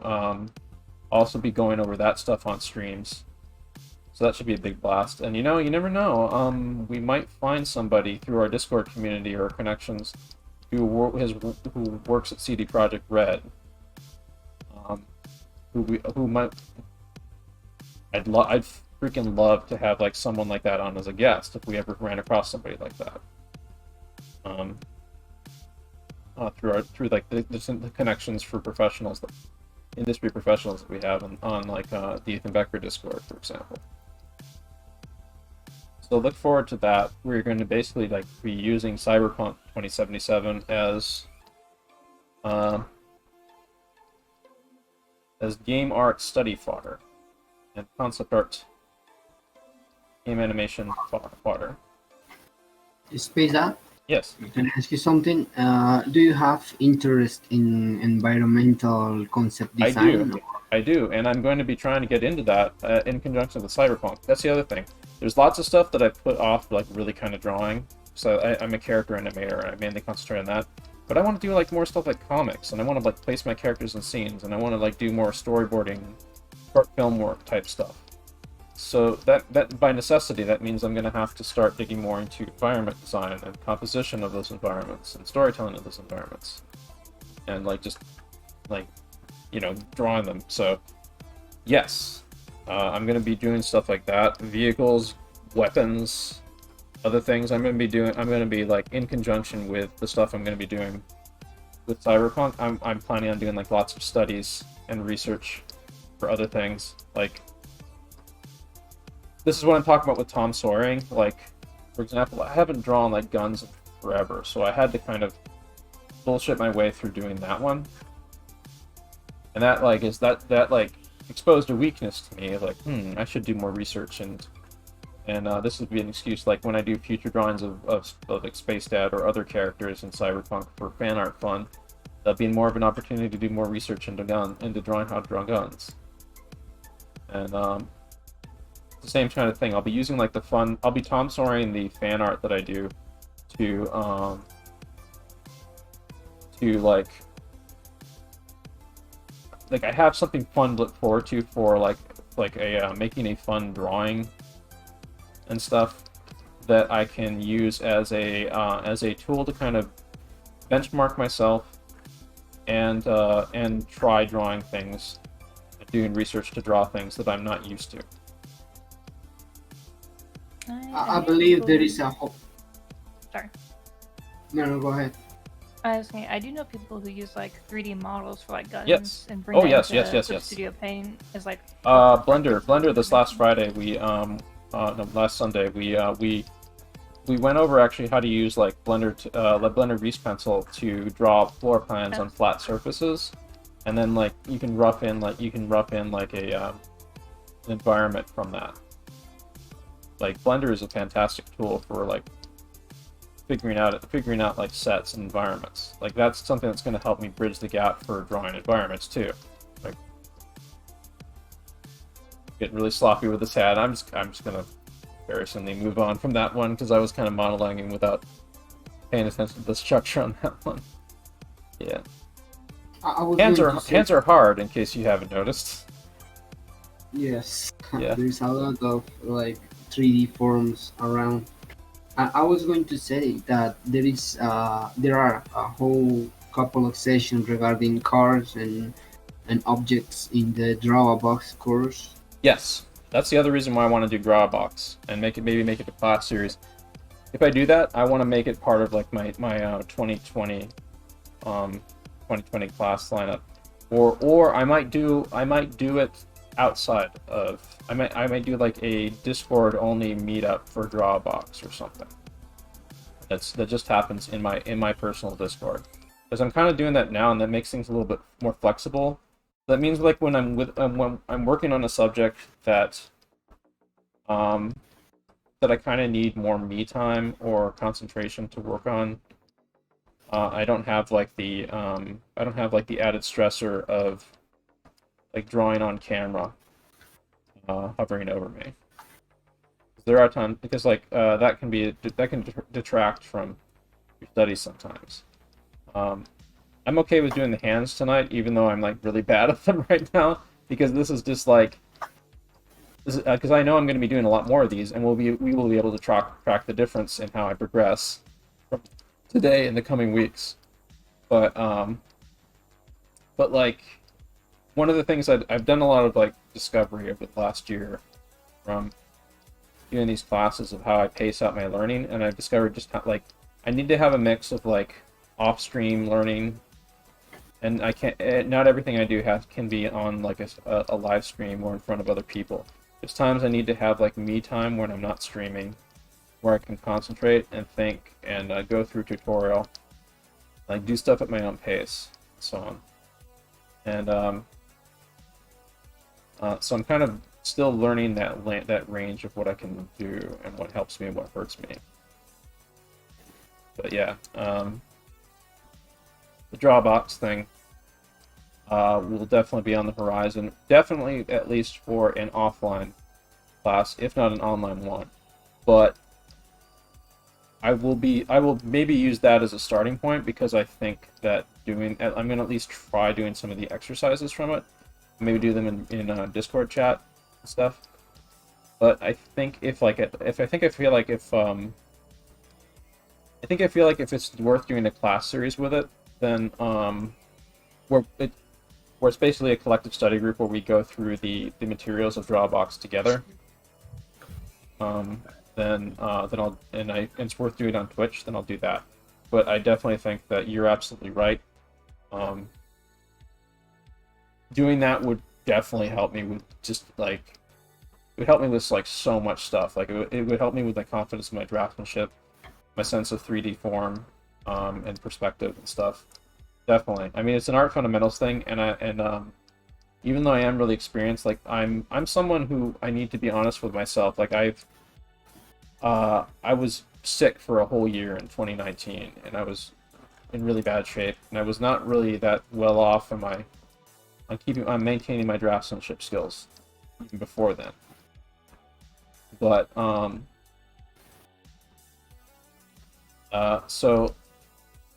but walking through the fundamentals that I've lost confidence in and that I'm shaky in through something like Drawbox would be really, really great, and would probably like be a huge boon of confidence for everything else I do. So yes, look forward to that. Either it'll be through the Twitch or through my personal Discord. We will be definitely doing Drawbox stuff in either the coming weeks or the coming year. I'm hoping that like I'll be able to make some time, maybe put a little bit of time in. Why not start tomorrow? Just make a little bit of time during warm-ups to kind of go over some Drawbox stuff. Just dip my toes in it. I did the first 2 lessons, and honestly, it wasn't that like long. I had to like multiply the exercise so I can feel I was doing some work. Yeah, I mean the good thing about it is like once you start to understand the exercise, the point of doing it becomes like you want to repeat it and drill it. You do that with anatomy drills too, and other kinds of drawing drills, and even like pages of color and figure study drills and stuff. Like you want to get in the habit of repeating the same thing in drill over and over again. On that note, I'm going to take a quick detour right now and run down what my memory is of the torso that we've been studying for the past couple of weeks before this. So let's see here. I'm going to try to remember the muscle groups that I remember. Let's see While here. you're doing that, may I ask what Drawbox is?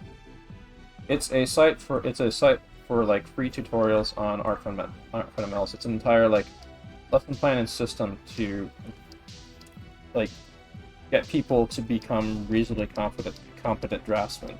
It doesn't go over figure drawing, but like the stuff that it covers like will help you get started with like figure drawing and stuff. And also a lot of other things like environment drawing and other stuff. Online quality. Yeah, line quality. Definitely, that's a big one. The more I look at it, the more I kind of realize that maybe it would be an excellent idea for me to use it. I believe they insist on doing it traditional when. Yeah, they do. With Artline or with. I'll probably when I start dipping my toes in it, I'll probably stick to digital, but I might start trying to do some of some of loose, sketchy, kind of dipping my toes version in it of the digital one. I know of the traditional one, like in the traditional sketchbook. But if I get really serious about it, I definitely want to pick up like the materials that they recommend, because they're absolutely right. Like, I know exactly why they they explain why, but I know exactly why they recommended the materials that they do, because of the dexterity that using those builds up.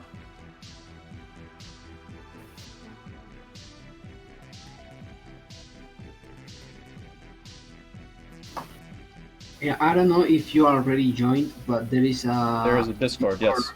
Yes. I will be participating in that Discord once I start Drawbox, and I'll be encouraging people to do that too. For sure.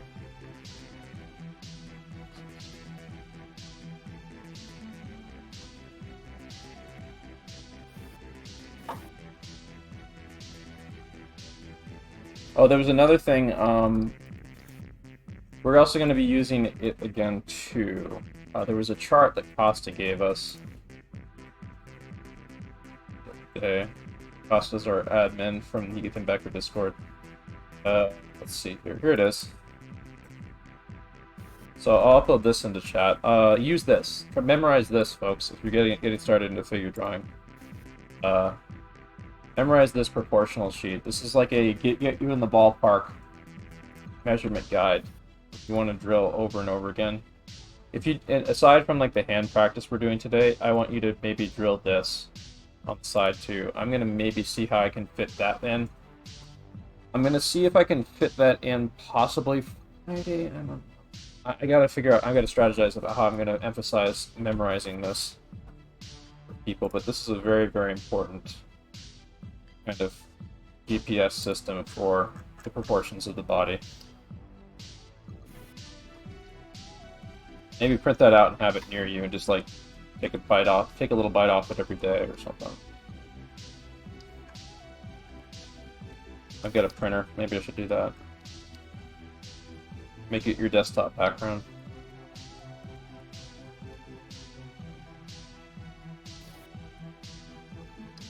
But that's the handout that Kevin Chen at Concept Design Academy gave his students. He gave permission to hand that out. He has a bunch of other handouts too, but those ones are not okay to give out. This one in particular, this one is really key to everything that you do with the figure. Memorizing that sheet will help you a ton, according to Kevin and the people who've taken his classes.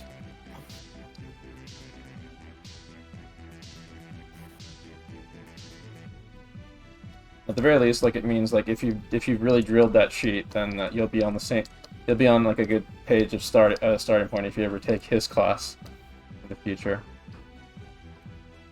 Let's see here. I'm just getting like the general structures of the muscle groups that I've been practicing the last couple weeks in the torso, just as a side practice here.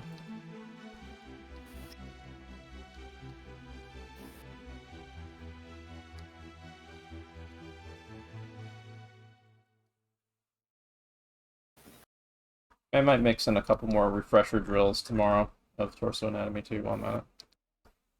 I already see some areas where my memory's starting to lapse. But like the big stuff is still there.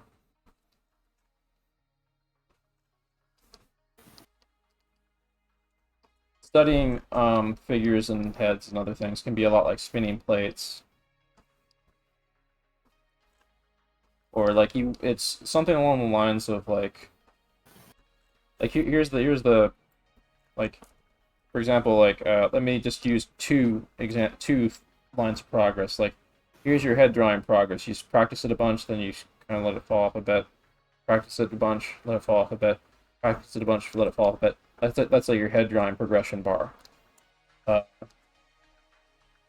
This is your figure drawing progression bar. Let's say you started out with figures. You practice it a bunch, let it fall off a bit.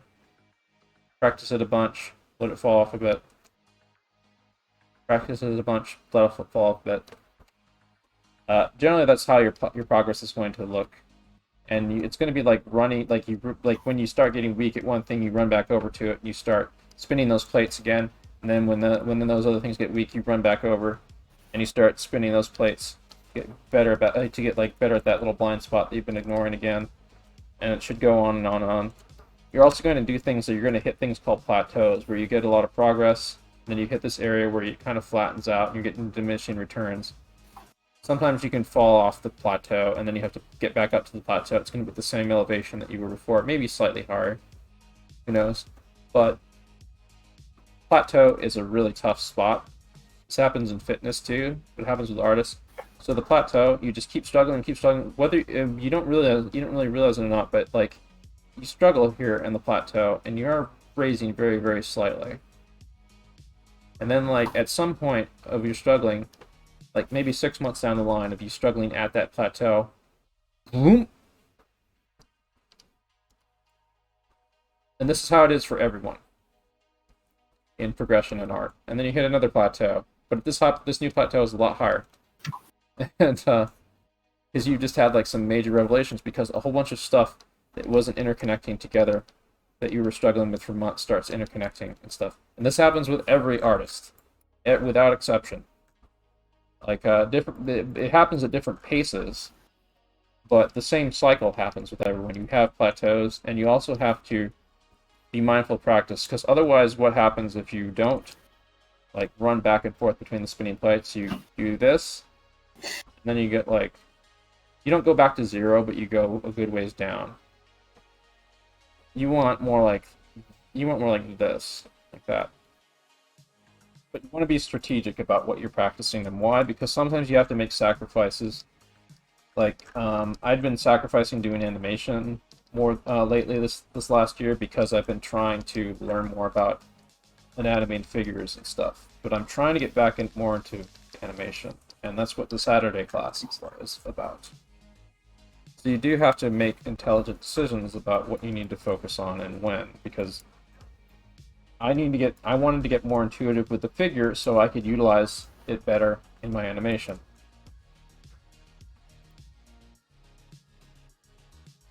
And so I had to make some sacrifices about that. But now I'm kind of like strategizing about how am I going to combine my figure drawing practice, with my how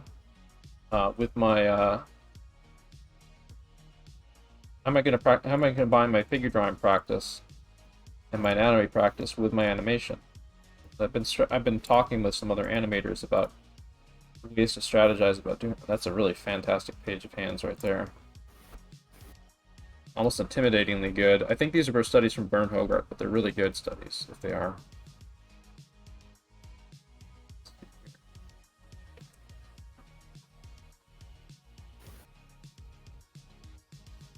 I'm not going to be strictly... Sometimes it's a good idea to not strictly copy something too, especially if you're kind of getting keyed into it. So like I'm not like strictly copying what's happening in this Bern Hogarth drawing, but I'm kind of like riffing off the shapes a little bit and like making little observations and notes, dipping my toes in it. And as I get more warmed up to doing this stuff, analyzing hands and stuff, I'm going to be able to dip a little bit deeper in over time. That's how it is. Like tomorrow, I'm going to be better at hands when I wake up after going to sleep tonight than I was when I started today. And I'll be able to sit down and kind of pick up where I left off and keep going. And that is part of the strength of committing to the discipline of focusing on something that's this important. You see, we are trying to integrate something that's extremely important to get up to a certain level and maintain without sacrificing other things. The thing is, like, getting good at this is what I'm talking about, like with strategic study. Getting good at hands will keep you from bottlenecking at doing other things. Like, if you're confident in your hands, because you've been practicing them, when you're like doing animation or illustrations and stuff, you're going to spend less time agonizing over badly drawn hands because you're much more practiced and confident at them. There's other bottlenecks that are worth like handling the same way. There's people that do head studies every day the same way. And that's in fact a little bit of what our homework is this week for Monday class.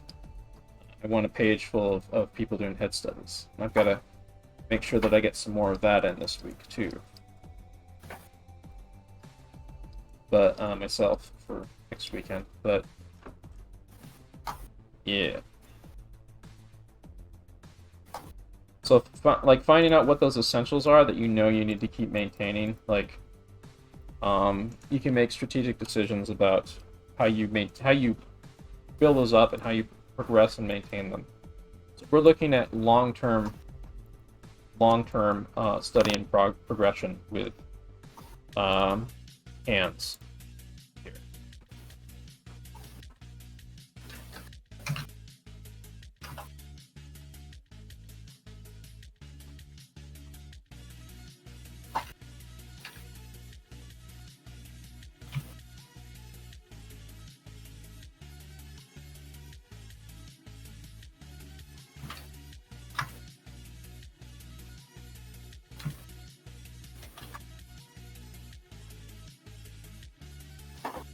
Another thing, hands are, if you are good at hands, and also feet for that matter, hands and feet, if you're good at hands and feet, that separates you from a large amount of amateurs. You will have a much better chance of getting your first gig if a recruiter sees that you are really good at hands and feet on your characters, because it shows you have a good competent overall understanding of stuff that's often like a blind spot for newbie artists. Like if you take hands and feet seriously, and not just foot anatomy I'm talking about, like feet are tough not just because that they are expressive, kind of similar in a way to hands can be sometimes, but feet are tough because you use them to place the figure in 3D space. They are a little bit easier to do than hands, I will say that. But they are still pretty tough too, so we might wind up integrating a little bit of like feet stuff here in the future, but we're gonna keep our hand diary for now. And that yearly hand diary is definitely worthwhile. But we'll always be you and I, everyone here, always be strategizing, of course, on their own terms, not just like what you're doing around the context of my classes. It should be about you at the end of the day.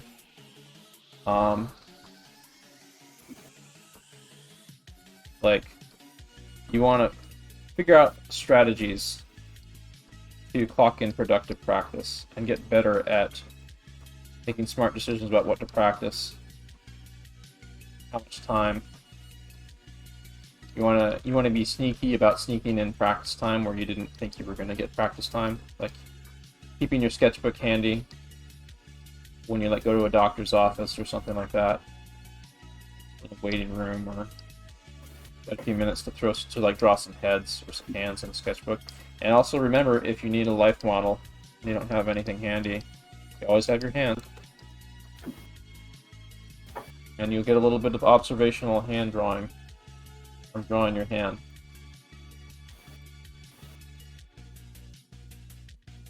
So I'm going to have people, like I said, commit to drawing at least a page of hands a day. If you'd like to, you can date the pages. But remember, the point is, it's kind of like cardio workouts, where you got to do a bit of it every day, or you lose it. It's like that for anything you're going to be studying, by the way, in art. It's for people who haven't wrapped their head around this idea, who haven't committed to focusing on a particular subject for that long and committing to it. This is an essential.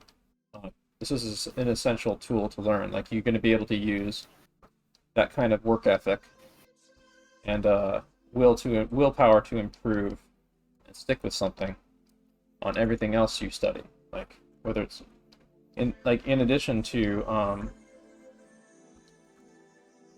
like this stuff, you'd be using the same sort of diligence, like drawing every day when you're studying something else, to like kind of like, you know, do perspective drills when you're trying to learn perspective or other parts of anatomy or gesture or structure of the figure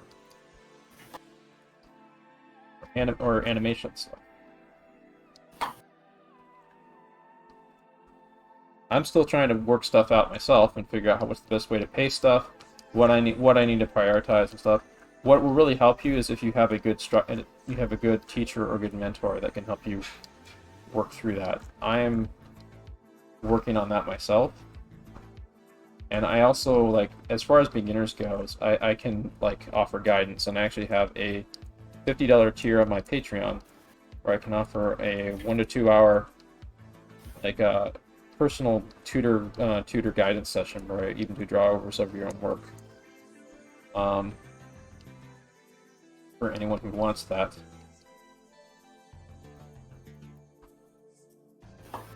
And of course, as I get better and become a better instructor in the future, I'll be able to cover more subjects, and I will be, like, my long-term goal is if I get good enough, I want to, like, you know, be running like real art classes that I charge money for. But I'd still probably do like this. I still do stuff like this an awful lot too. I might be more selective in like how in depth I go during them or something. But I mean that's neither here nor there. Like that's something that I would think about only if I like evaluate where my skill is and what my skill is worth by that point. I'm not there yet. Anyway. And I see lots of amazing artists that are like generous with their time on like streaming platforms to begin with too. So like, I think that probably what might happen is like the more formalized, like very structured classes where I have to devote a lot of time in my personal life to organize and stuff. Like those might be ones that I might do a paywall real class for when I feel confident about doing that in the future.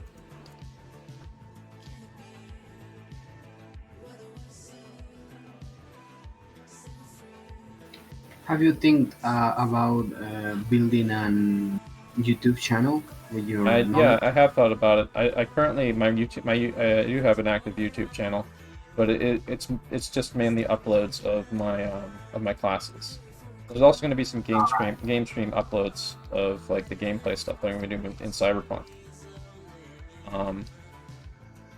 For this month, like I said, I want to play more games in general here on the stream because like I want to learn from games because I have never worked in the games industry, but I want to in the future. And learning more by observation and study will be fun. And also be fun to just hang with people on stream and play video games. Like, I think it's worthwhile, like, after a good session like this, to maybe pace it out so, like, I have something to look forward to after. Like, after I'm done, oh, I get to play Cyberpunk for a while. So I'll probably play for about, like, 2 or 3 hours tonight for this stream. What time is it? 7:58, so we got about 30 to 45 minutes. We'll see how I feel. About 30 minutes or so.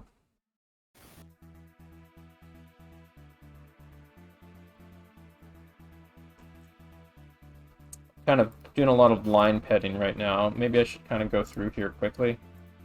Do like some quick kind of rough gesture studies. Like I'm gonna maybe like do an exercise where that'll help me loosen up a bit, like of not picking up my line off the paper. There, and just do like the gesture of like the hand. There. Because these are quick, I'm not going to worry too much about like lining them up on the page. I just want to do like a bunch of these really quick to sort of wrap my head around the rhythms of these hands a bit.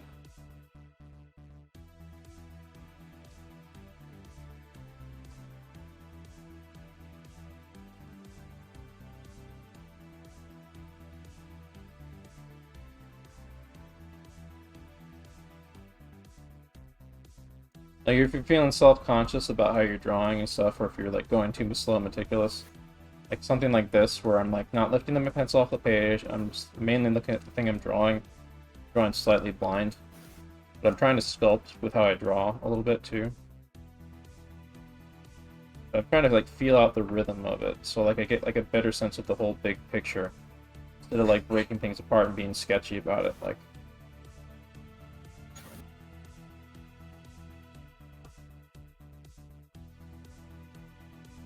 this is something that I would probably be using as more of a tool throughout the week as well, like rough, loose hand gesture drawings and stuff.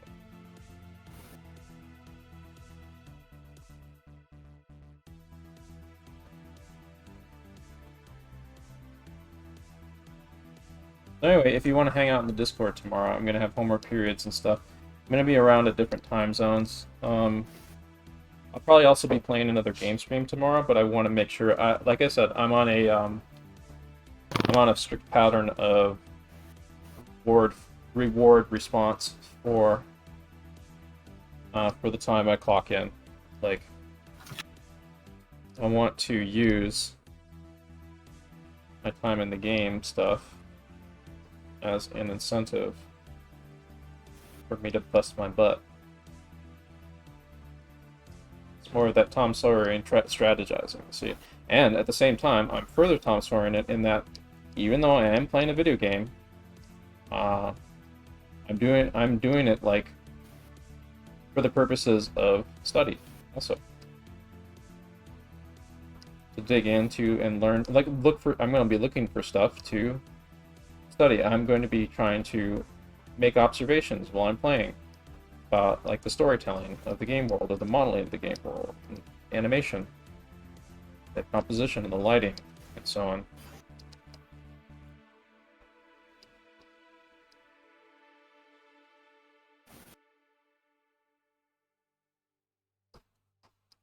I hope you guys are looking forward to spending time with me in Night City in the coming month or two. Can honestly spend like a long time there. Like that game is huge, freaking huge. So, I mean, there's enough meaty content there that like I could like literally just make an automotive study session out of like the vehicles in it. One thing I'm actually toying there's a photo mode in the game, so I'm like toying with the idea of like using photo mode to do a kind of a Night City guerrilla art study session, where like where like I go in and I initiate a fight scene, and then I freeze points in the fight scene, and then we draw the different characters, the different poses or something. I don't know.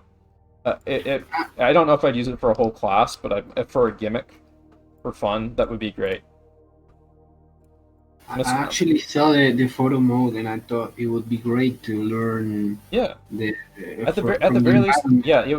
We should maybe try doing that. Let's try doing that in my Discord. When I'm on doing game stream, where I'm kind of like fucking around with that. The other thing is that like I want to kind of test drive Magma Studio. I'm gonna maybe try to test drive Magma Studio a little bit tomorrow with some people in my Discord for doing collaborative class stuff.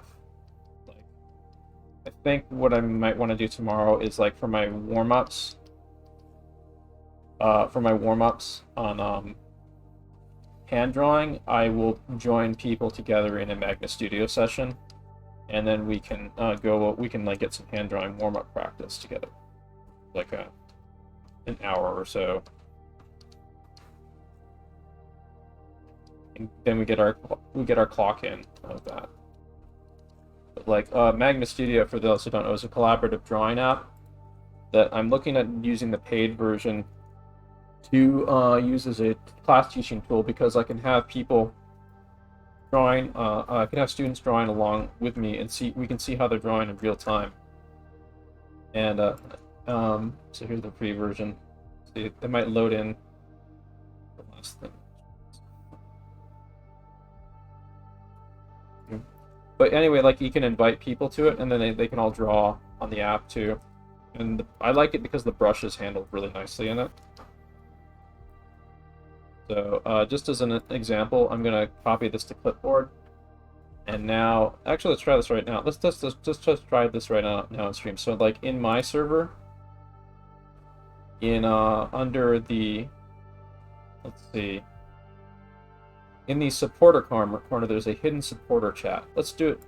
If there's any people who have like Twitch subs with me, or server boosters on my server, or who are Patreon supporters, or if Twitch subs, Patreon support, all that stuff, you should be able to see the link that I have just now posted in the hidden supporter corner chat channel, and you can join the drawing app to draw over. Now, I'm not gonna bank on whether or not people will actually be able to join right now, but if you're able to, we'll check back on that. And try not to take up too much of the page, but maybe start doing some hand studies here. We'll check back in on that in a little bit.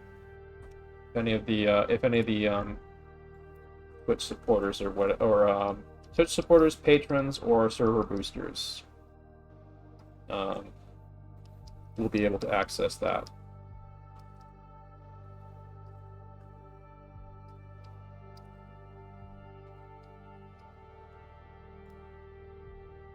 So I'll take back on that in a little bit. I'm on the wrong side, didn't I?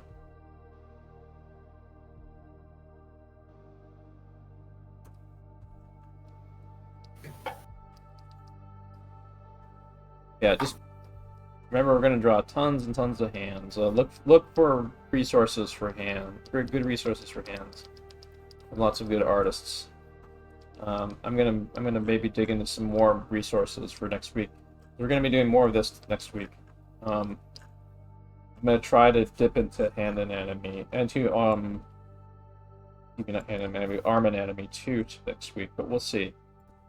Hands are so complicated that we might just need to focus on them completely next week.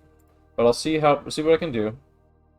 Because like I wanna like see how we can best pace our concentration stuff.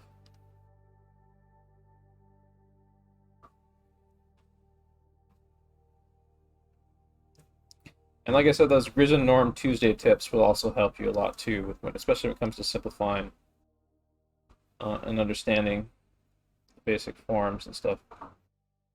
Another thing is that if you're doing a little bit of these each day, you can start working on confidence, because you start, like, you walk through doing the hands so much that it becomes a little easier to know where to put the lines.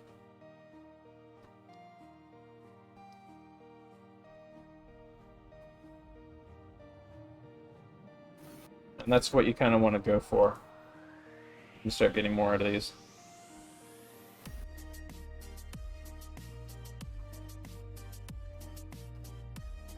There's other stuff as far as animation hands go that we're going to cover in the coming weeks too, like Walt Stanchfield. That's some great stuff on simplifying the hands. That's very, very close to what the stuff that Risen Norm talk about.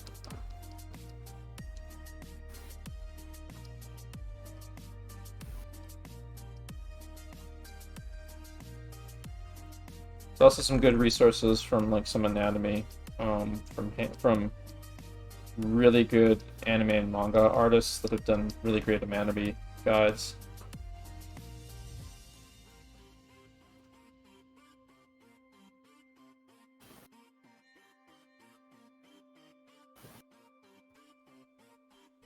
You want to look for artists that are really good at this stuff, though, like, to learn from, because if you learn from people who have a lot of shortcomings, you'll pick up their shortcomings.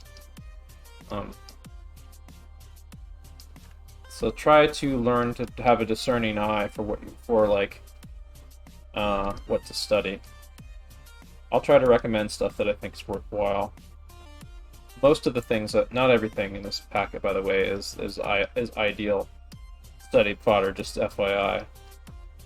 But most of the things that I put together in this folder is good study fodder from like people who you could reasonably say are masters or close to mastery.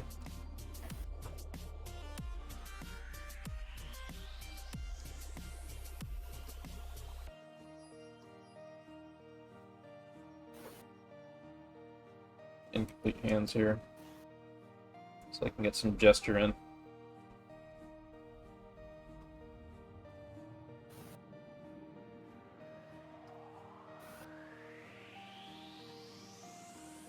Gestures of the hand rhythms. Thinking about Burn Hogarth a little bit, using like arrows to kind of wrap your head around like the directions of the fingers a little bit.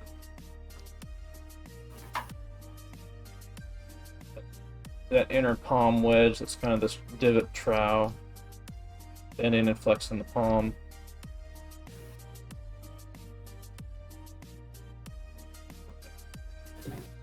Knuckles at the top of the palm there.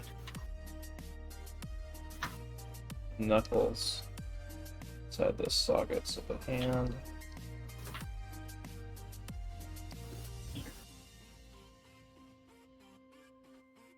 Also, as you're doing these, like, I want you to maybe try drawing more characters that where you are forced to draw hands and you're forced to utilize what you're trying to study. I'm going to be doing that too. I'm trying to be one of my other like personal New Year's resolutions is to take either like when I come up with a rough concept, I've got to follow through with it either for animation or for working out the design to something that's like pretty solidly thought out and colored, inked in or whatever. But I gotta start producing more finished work. And that's what these two things were attempts at. Like, they're not the best, like, they by any means, they're not really that well drawn, if you really look into them. But you can see I was trying to, like, rekindle my weak hand drawing skills. I've got ideas of things I can study to improve my coloring and other things. I did, like, some simple, like, toon shading on this guy. There's other things like line work that I'm trying to push. Like, I try to get like cleaner, more confident lines doing these. I'm going to be using drawings like that and other things to kind of push myself. But like I said, like, you want to be doing stuff, like, you don't want to just be studying blindly, you want to be trying to make something out of it. That's also kind of what Monday's head drawing class was about. I kind of wanted to steer people in the direction of, oh, you can use this to make portraits of people, like, even if they're just like fun things that you give out for the holidays to relatives, or like they're quick and dirty art commissions that you can do online or something like that of portraits of people's faces and stuff. I want people to try to not just like blindly study, but you want to like have a point of why you're doing all this studying, and you want to funnel your efforts into some kind of productive thing that you're doing. Because the reason why you're doing this stuff is that you're drilling yourself in problems that you're going to have to solve when you're doing those kinds of drawings. And you're exposing yourself to these things that are going to bottleneck you when you're trying to make a good like a piece of animation or a drawing or illustration or comic or something.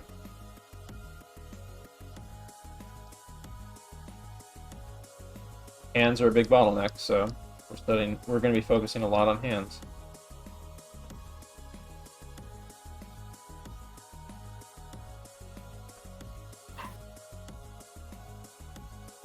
And it's going to take a lot of beating our heads against the wall to make this stuff click. Like, when I've had like hands click for me, it feels really good. But you kind of have to de-lazify yourself in order to really start taking them in. And that's why I'm having us all commit to that. But the reason why I said at least 15 minutes of drawing hands a day is fantastic, very flexible warm-up exercise you can do every day.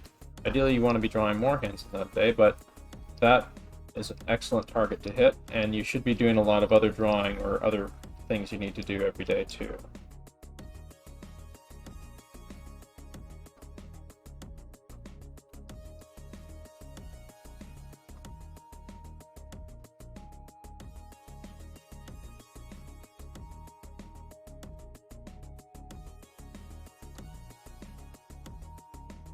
Kind of like freestyling on this hand.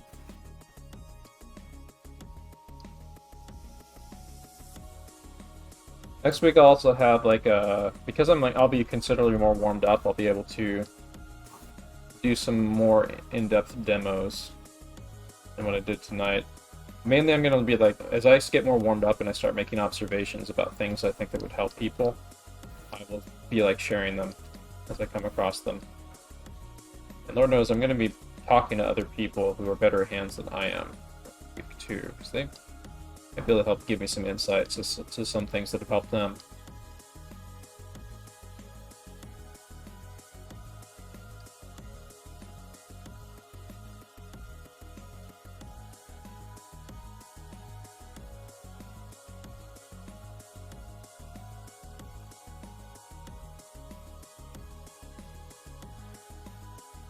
Remember, folks, hands are tough dimensional objects. Don't be afraid to fuck them up.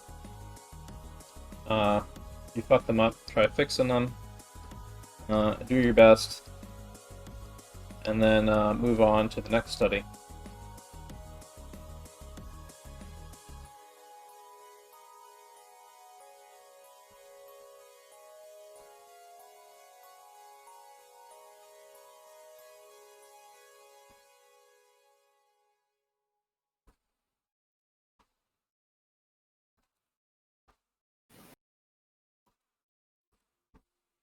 I'm really happy with the turnout we've had tonight for this. I'm glad that people really are into hands. I'm gonna dig even more into this next week too. And you know what? It might be a cool idea if before a pre-stream thing, we spend a half hour. Like, you know how I normally have like that pre-stream where I spend a half hour like kind of playing music and stuff? What if we like started doing like pages of hands before before those pre-streams? That might be a good idea.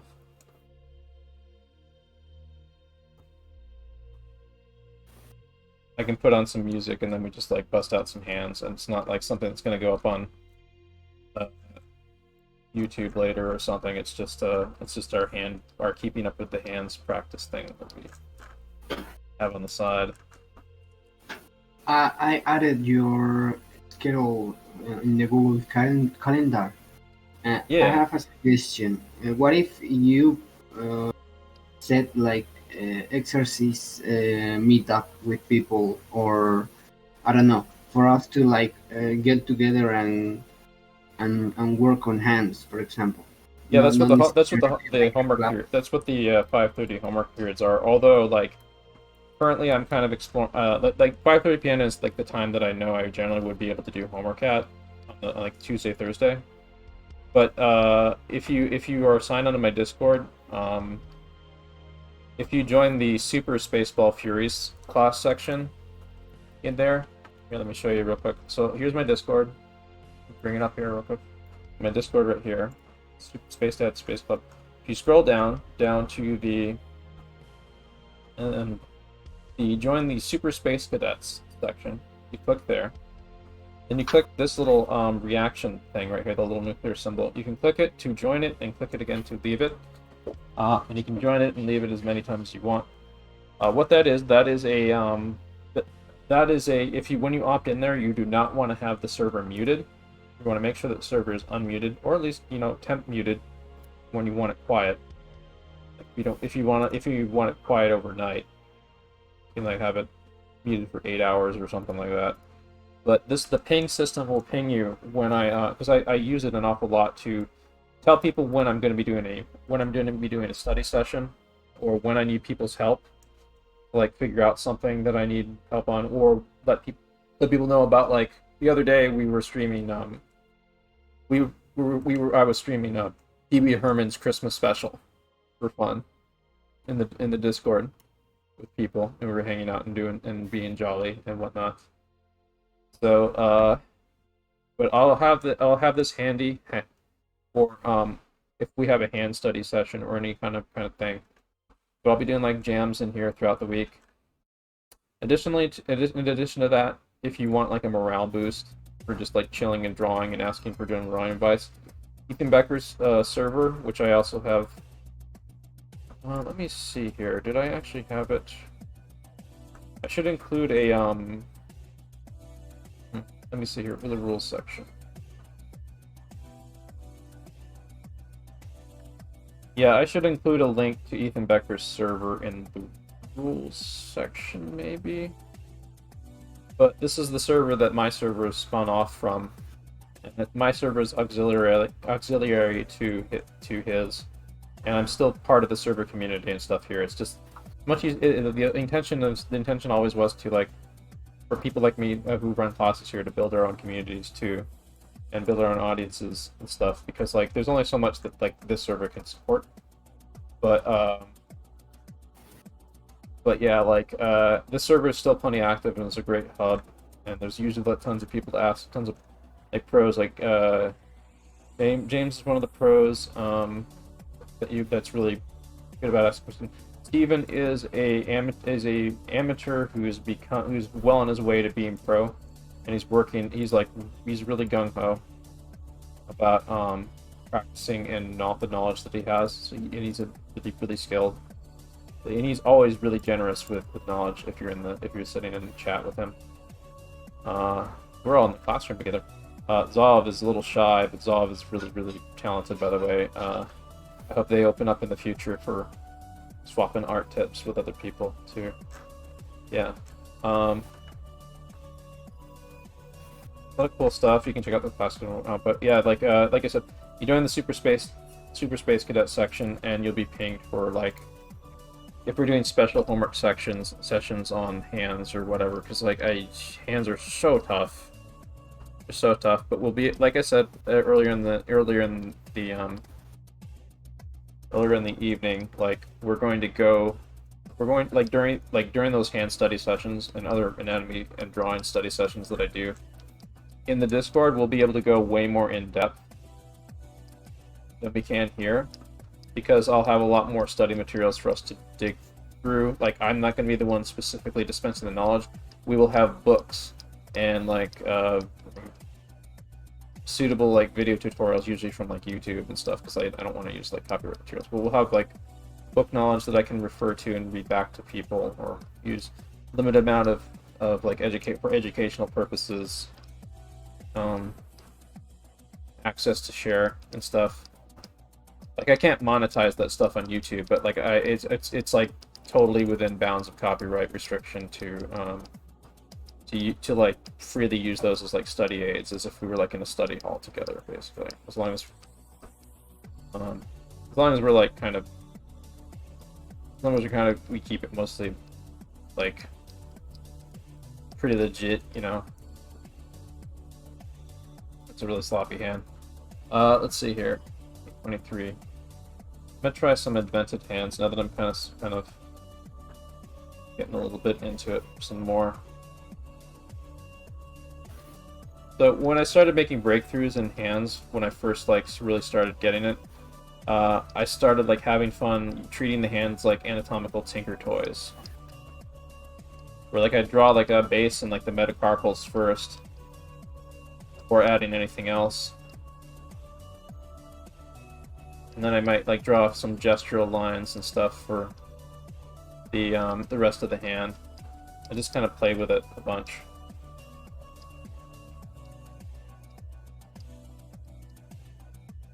Because you want to like get to the point where you can play with this stuff, really. So then it becomes less about wrestling with the knowledge. The whole point of doing all these drills and stuff is so that you can become intuitive with it, because you don't have to think about it as much. It's like part of your, it's much more part of your being. So then instead of wrestling with like, am I getting the hands right? Am I getting the measurements of the proportions right? You are instead thinking about, what's the composition? What's the story in this drawing I'm making? What's the acting and emotion of the character, and so on. Like, that's where you want to get over the course of doing this stuff.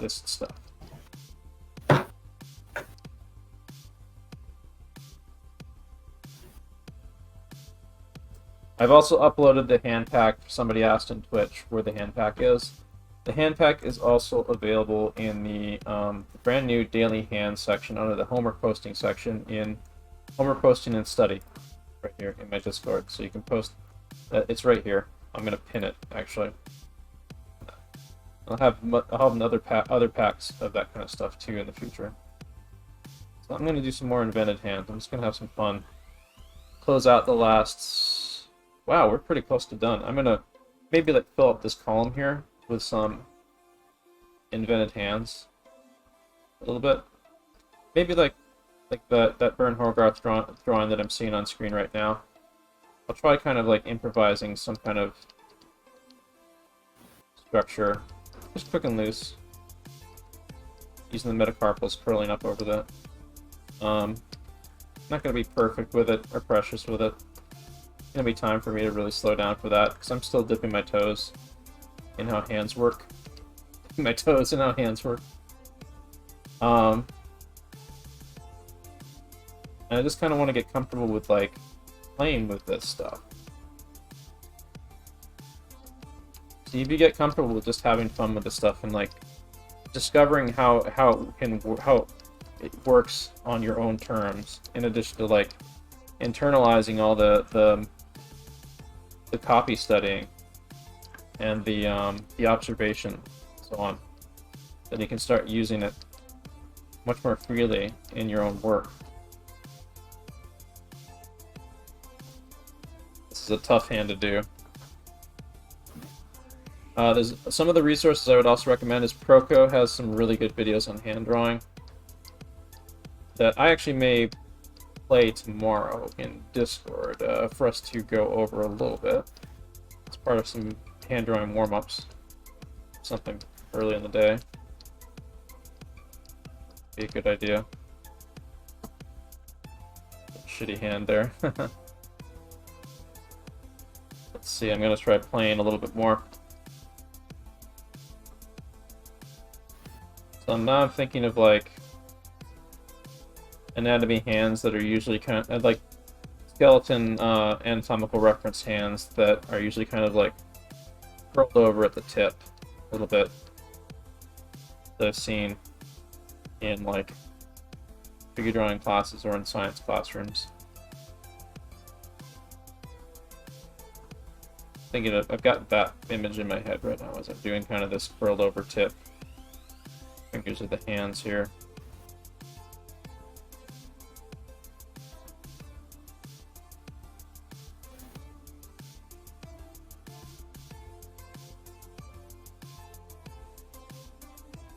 What fundamentals should I focus on to improve at drawing? The Draw a Box website has really good guide on that. Steve Houston, if you subscribe to New Masters, the New Masters Academy website has a Fundamentals of Figure Drawing class series. He goes over the importance of gesture and structure. And I actually have a YouTube video where I basically regurgitate what he says in that instruction. I would recommend like signing up to New Masters Academy yourself, which is a subscription site that you can watch, like you can stream like art instruction videos like his through.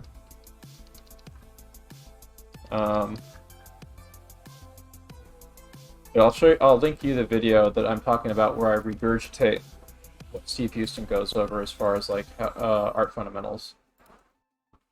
So let's see here. It's under my playlists right here.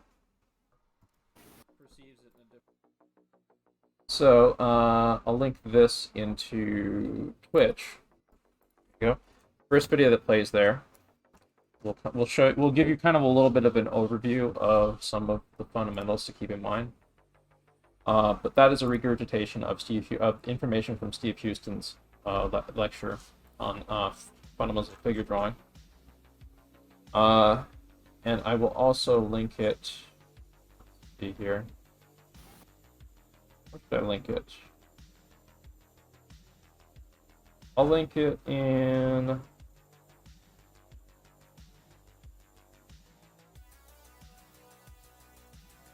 Art learning resources in art animation here on my Discord. I'll put this here.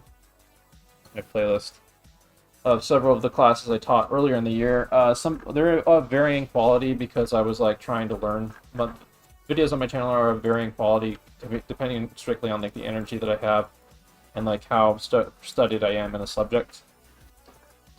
Just so you know. But I do in them I do suggest a lot of resources for people to study.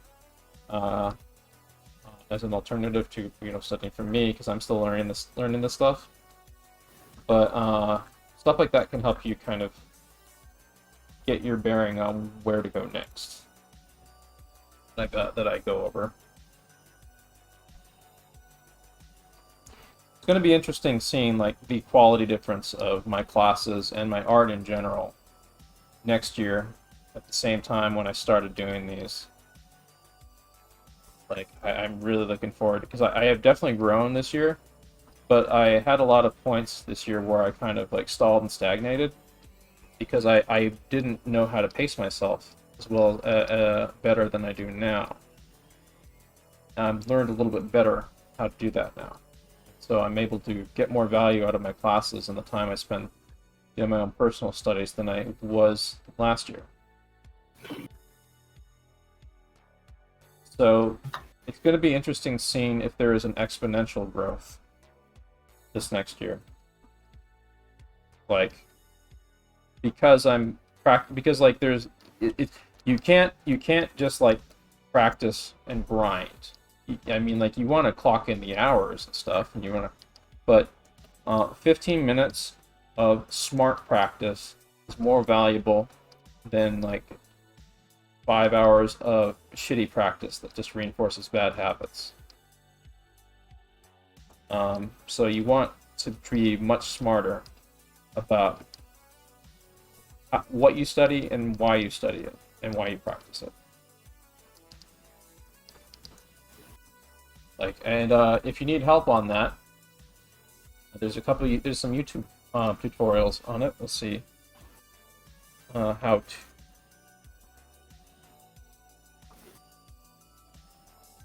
So let's see here. Muhammad Agbadi is an awesome art YouTuber. Has a great video on it right here. Perfect practice. Improve your drawing skills quickly. Jazza also has a video on that. So listen very closely to what these guys have to say. And of course, Ethan Becker. And Muhammad's got another video. Muhammad's awesome, by the way. So is Ethan. Ethan is the whole reason why I joined the server in the first place, of course.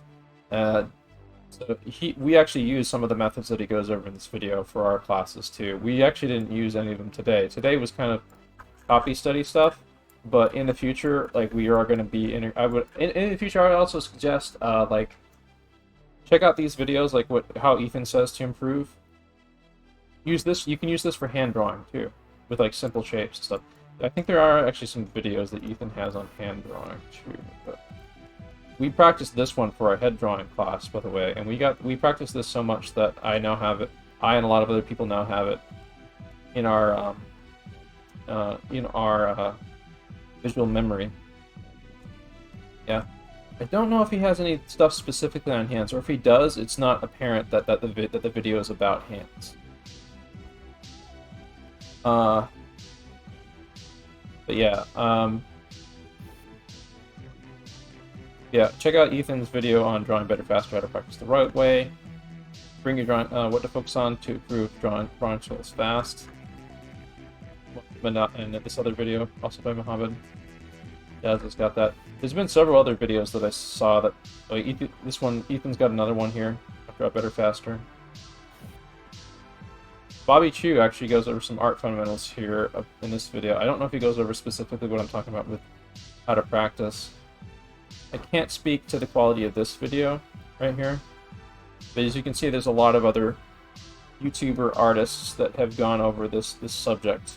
There's even a TED Talk on how to practice effectively that might lend some insight into this. Oh, and Protko actually has a video on it where he talks with Marshall Vandriff over that subject too. Marshall Vandriff, who I learned animal drawing from. And the way he taught it so well that now I have such an intuitive understanding of animal drawing that I'm really confident that I would be able to run a rather decent animal drawing class And so look for that sometime next year. We're going to be getting into animal drawing. I just got to figure out where and when I'm going to do that. But yeah. Let's see here. It's 8:35. It's actually quitting time. But I'm gonna close things out maybe with a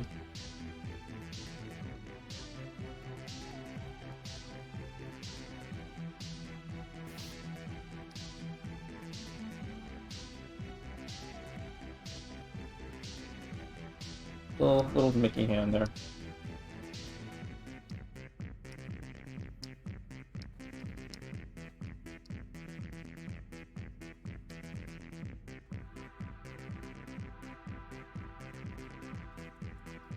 There we go.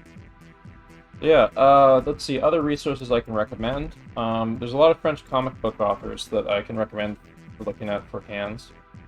And European comic book authors and artists like Asterix. I forget where... Yeah, it's a French comic, it is. He's got fan-fucking-tastic cartoon hands. Really look at their hands.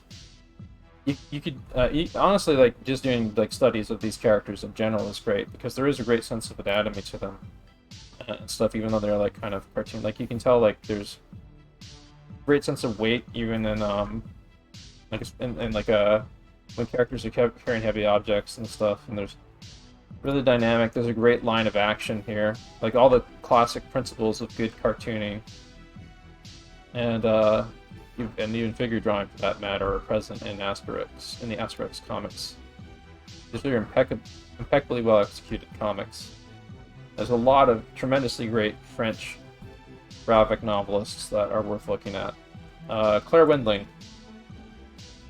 She's gonna have nudes, but she's an artist worth looking at also. I'm not gonna bring her up on stream because there's gonna be nudes. Let me see here. Mort Drucker. He was a Mad Magazine character artist, but he has his caricatures and faces are great. I was maybe thinking of bringing him up a little bit for next Monday, but you can see like he's got a great sense of hands. You can do snippets and vignettes of his hands, and you get lots of mileage out of those. His pages in Mad and his illustrations and other things. His caricaturing is also like, I mean, look at that! Just even how like Alfred E. Newman's fingers are wrapping over, and, like kind of Don King parody that those illustration from those. Yeah, Mort Drucker, Jack Davis.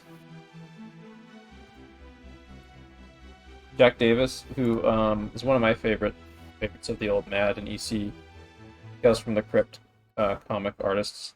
He's got really fantastic, just everything about him is great to study from, for sure. To really get a sense of how awesome a lot of these artists are, it's best to like, if you saw this at full size, you could really get a sense of just how awesome the skill is that went into the pages like those, which I've been fortunate enough to see some of his work up close. But yeah, at the full size that it was done at before it was like shrunk down for publication. But he's got fantastic hands. I mean, just look at that dripping there.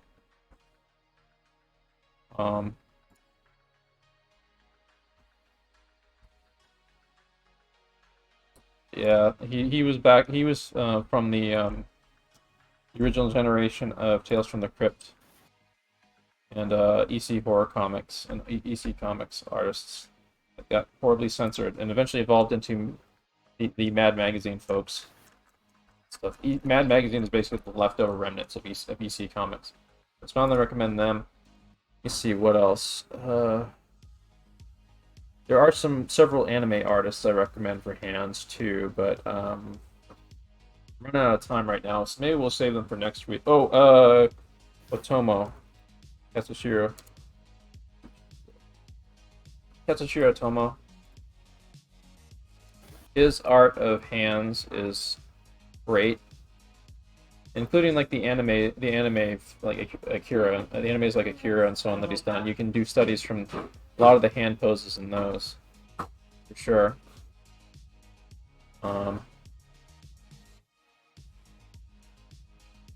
We did actually a lot of head studies from him too.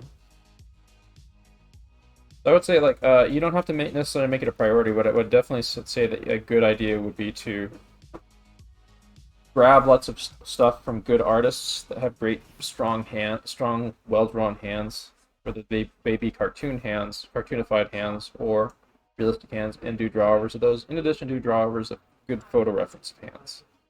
Let's see. JC Leindecker. By the way, you can watch the stream back later to refer to. Because Jason Leindecker, fantastic hands, fantastic everything to study from, honestly. We're going to be continually using him as a study resource, sure. But he's got lots of really fantastic hands, and also they're really very heavily stylized, so you can kind of see the plane changes on them a lot more pronounced. That makes them great study fodder. Norman Rockwell, of course. Norman Rockwell's got a lot of really fantastic hands, too. Look at those. And don't be intimidated. Like, if you're having trouble doing drawover studies, definitely, if you're being intimidated doing copy studies, do drawovers. Like, I'm going to start doing a lot more drawovers because I'm kind of a little bit unsure. And building up my confidence, like doing drawover studies of hands to help build up my confidence and break down the shapes would be the next step for me. So I might do that as part of my warm-ups tomorrow morning. Are you going to review the hands that people put in classroom chat? I'll take a look at them, but I can't really I'm not really too confident in doing review tonight, but I will be doing review of people's hands as I get more warmed up, and then I can start making better observations about what to fix. Because I'm not fully... It's going to take me a few days to get fully up to speed. But I can, at least at the very least, I can suggest directions that people can point in the point. I can suggest directions to point people in. But keep posting in the...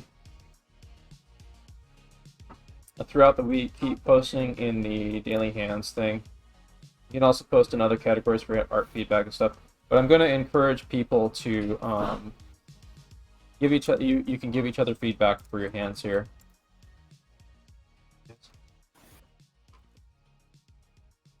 Feedback.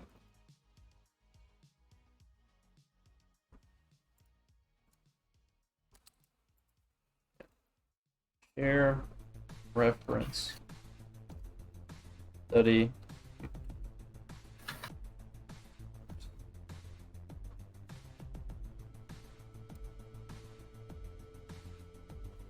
Daily and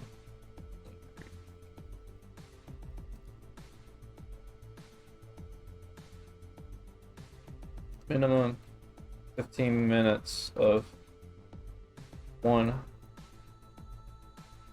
studies per day.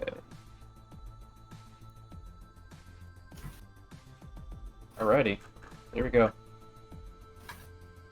So yeah, now you can post reference there. I've pinned this one to start with too. Let's take a look. Zov's got some more awesome stuff here. Zov's got a good sense of hands overall.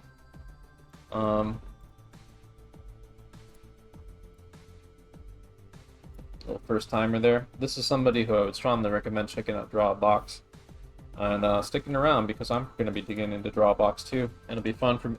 When I dig more into Drawbox, I'll be able to like point people in the direction of like more zeroed target areas for beginners, for sure. I would say for like the people that are kind of really new to this stuff, go to Drawbox and really read what it says and really take it seriously.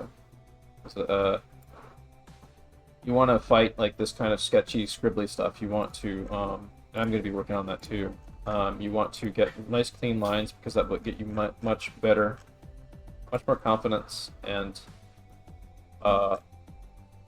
when you scribble and redo the line a lot, that means like you're guessing and you're It's like you're taking, like pretend you're at a target range, and you're taking like tons of shots at the same target, but you're not hitting the target. You kind of have like a big cluster of bullets around the target, and that's instead of like taking a deep breath, drawing your weapon, and taking one shot that's maybe not exactly on the target, but pretty close. And at the very least, you're practicing like being more conscious of your aim. That's kind of what it's like. But I have a really bad habit of being super sketchy right now. And you can kind of see that in these. I was fighting that earlier this week. But a good way to fight against that, when you are self-conscious of it and you're more warmed up, is especially if you have like if you don't have like this, or if you have tracing paper, or if you have an eraser that you can rub down something you've drawn over a bit. But what you can do is you can lower opacity on something. And you go back in. You just true up some lines, like you do some more confident lines. Thinking about what you built underneath stuff, kind of working with it, and so on.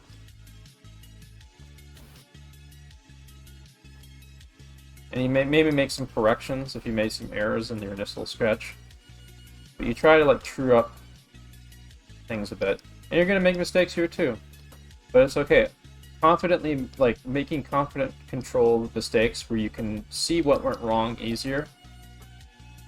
And you're not fudging the active fix of hiding your mistakes with scribbling. Which is part of the reason why my bad habit exists. Like lacking in confidence means you're going to be tending to try to subconsciously try to hide your mistakes. And that's something I've got to fight.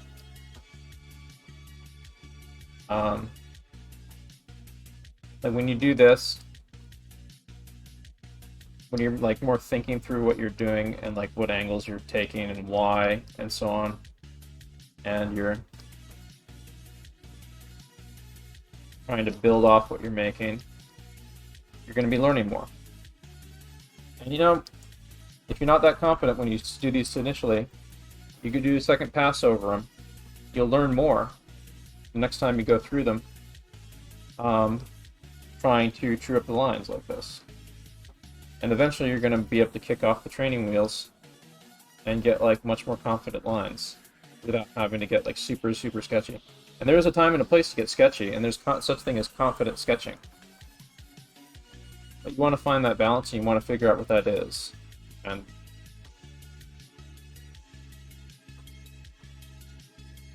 a lot of that is like observing how good artists draw. Good artists too, when they do use sketching, you want to see how good sketching is utilized properly, like loose, rough sketching. And even in those, there is a certain amount of confidence.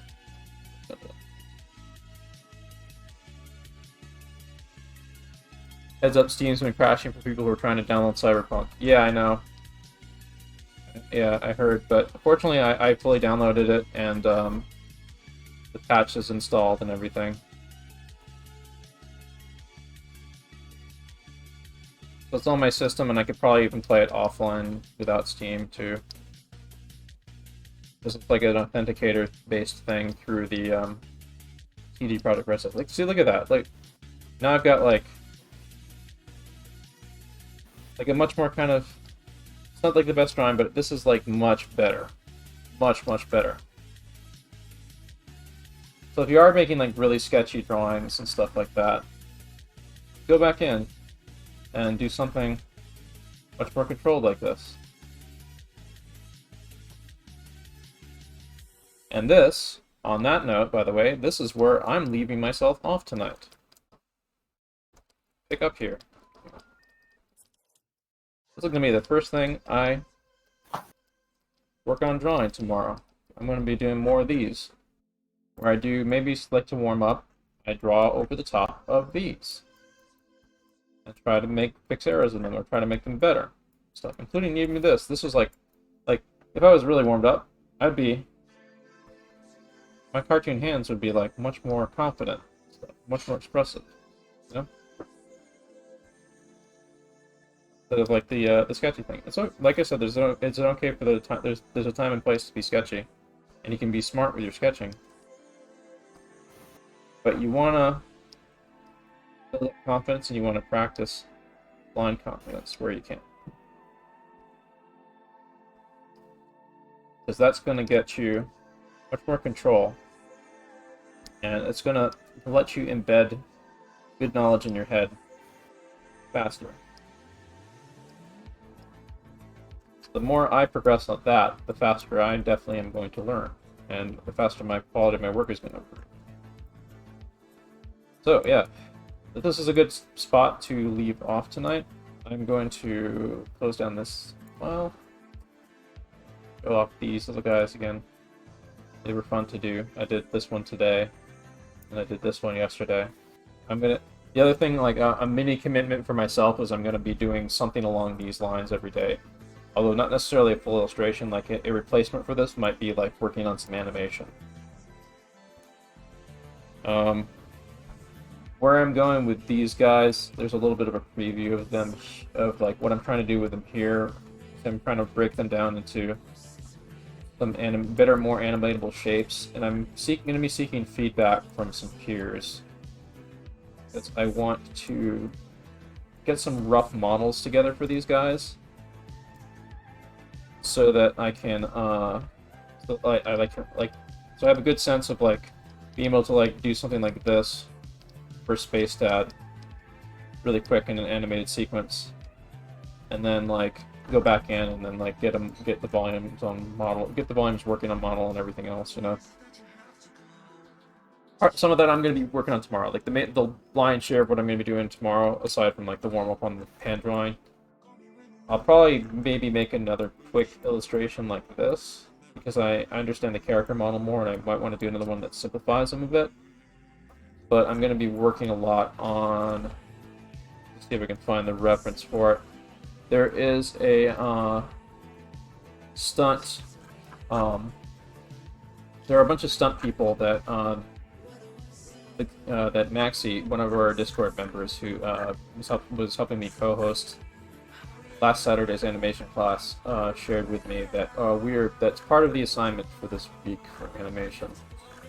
I'm going to be going over some of the live action footage from the stunt people that he shared last week, and I'm going to be trying to interpret them into some of my characters, create something cool.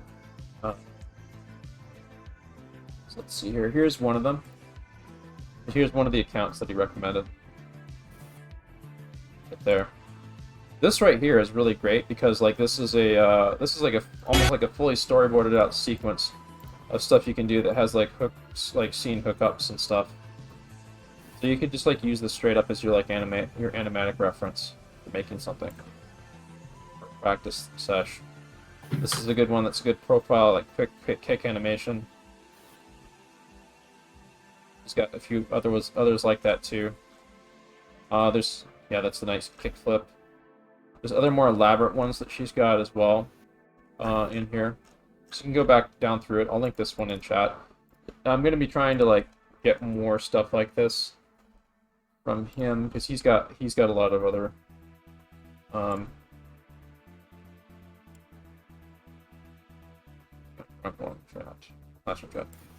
he's got a lot of resources to pull from for practice like this.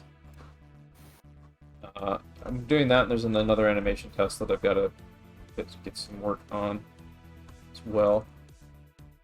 What was the name of the okay? Jeremy Polgar, limited full animation is his lecture. He's also got a bunch of like YouTube stuff. Let's see here. Hopefully this doesn't get boinked. I hate it. YouTube automatically will like kind of boink you if it shows a little bit of video on screen sometimes. But here's the video.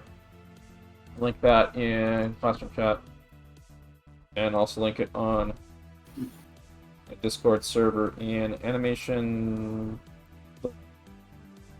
learning resources here. It's a really good tutorial.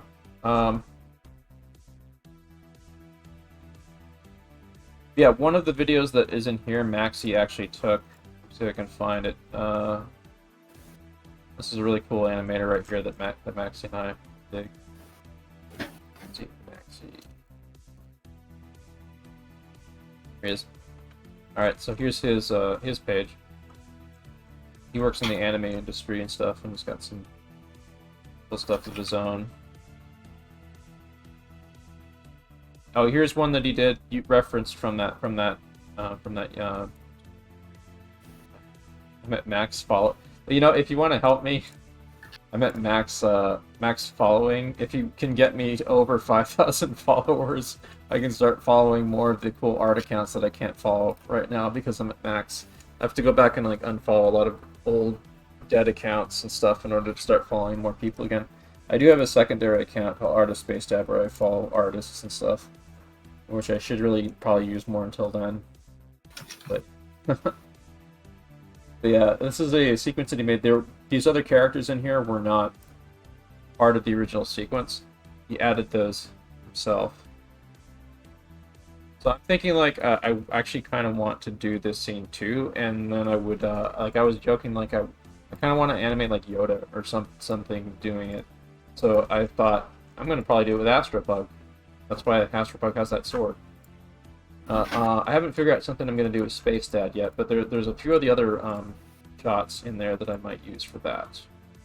That stunt person has, or I might find one that's like by a different stunt person that does these kind of things that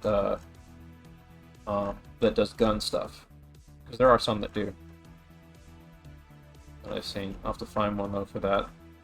I'll just look down through stuff like this, maybe ask Maxie or just float around and see if I can find something. But yeah, I'll be doing that. I'll be doing that stuff tomorrow. I'll be doing that in the Discord after hand drawing practice. So I'm glad that y'all came here. I'm going to restart the stream because we will be shifting over to Cyberpunk. So when I do that, it's going to change over literally to it's going to change over to it's like the only way I found that works well for like streaming the game presently is the only way that I found presently for streaming the game that works well is the in-game capture thing of using the built-in capture card thing. Oh, I see no one got into the Magma Studio thing. That's a shame. Tomorrow I definitely want to see if I can test this out with some people because I'm keen on trying to use this as a drawing study tool. It's a class tool, basically.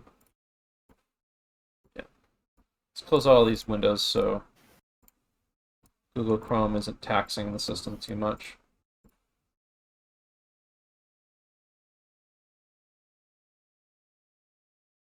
And then let's see, probably should have Discord down here. There's nothing important on this screen that's going to be too terrible to have there, so put that there. We will get going on Cyberpunk shortly. You can see I made a desktop background. That background is available. That background, by the way, is available for free on my Patreon right now. You check the Patreon link below in my Twitch page, on my chat page.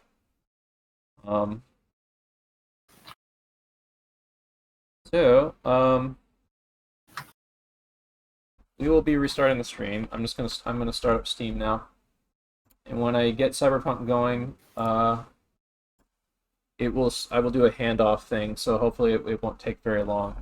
There won't be too much of a delay between handing off from this to the Shadowplay stream.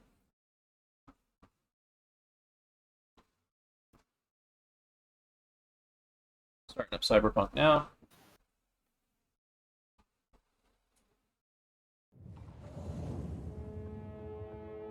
Yeah, stick around. Keep drawing hands. Keep getting hand practice and stuff. I would say just keep chilling out and keep drawing, and we'll go through some cool Cyberpunk gameplay stuff. So I'm going to start it now. I'm gonna end broadcast on this, and then I'm gonna immediately start up broadcast on Cyberpunk. See you in a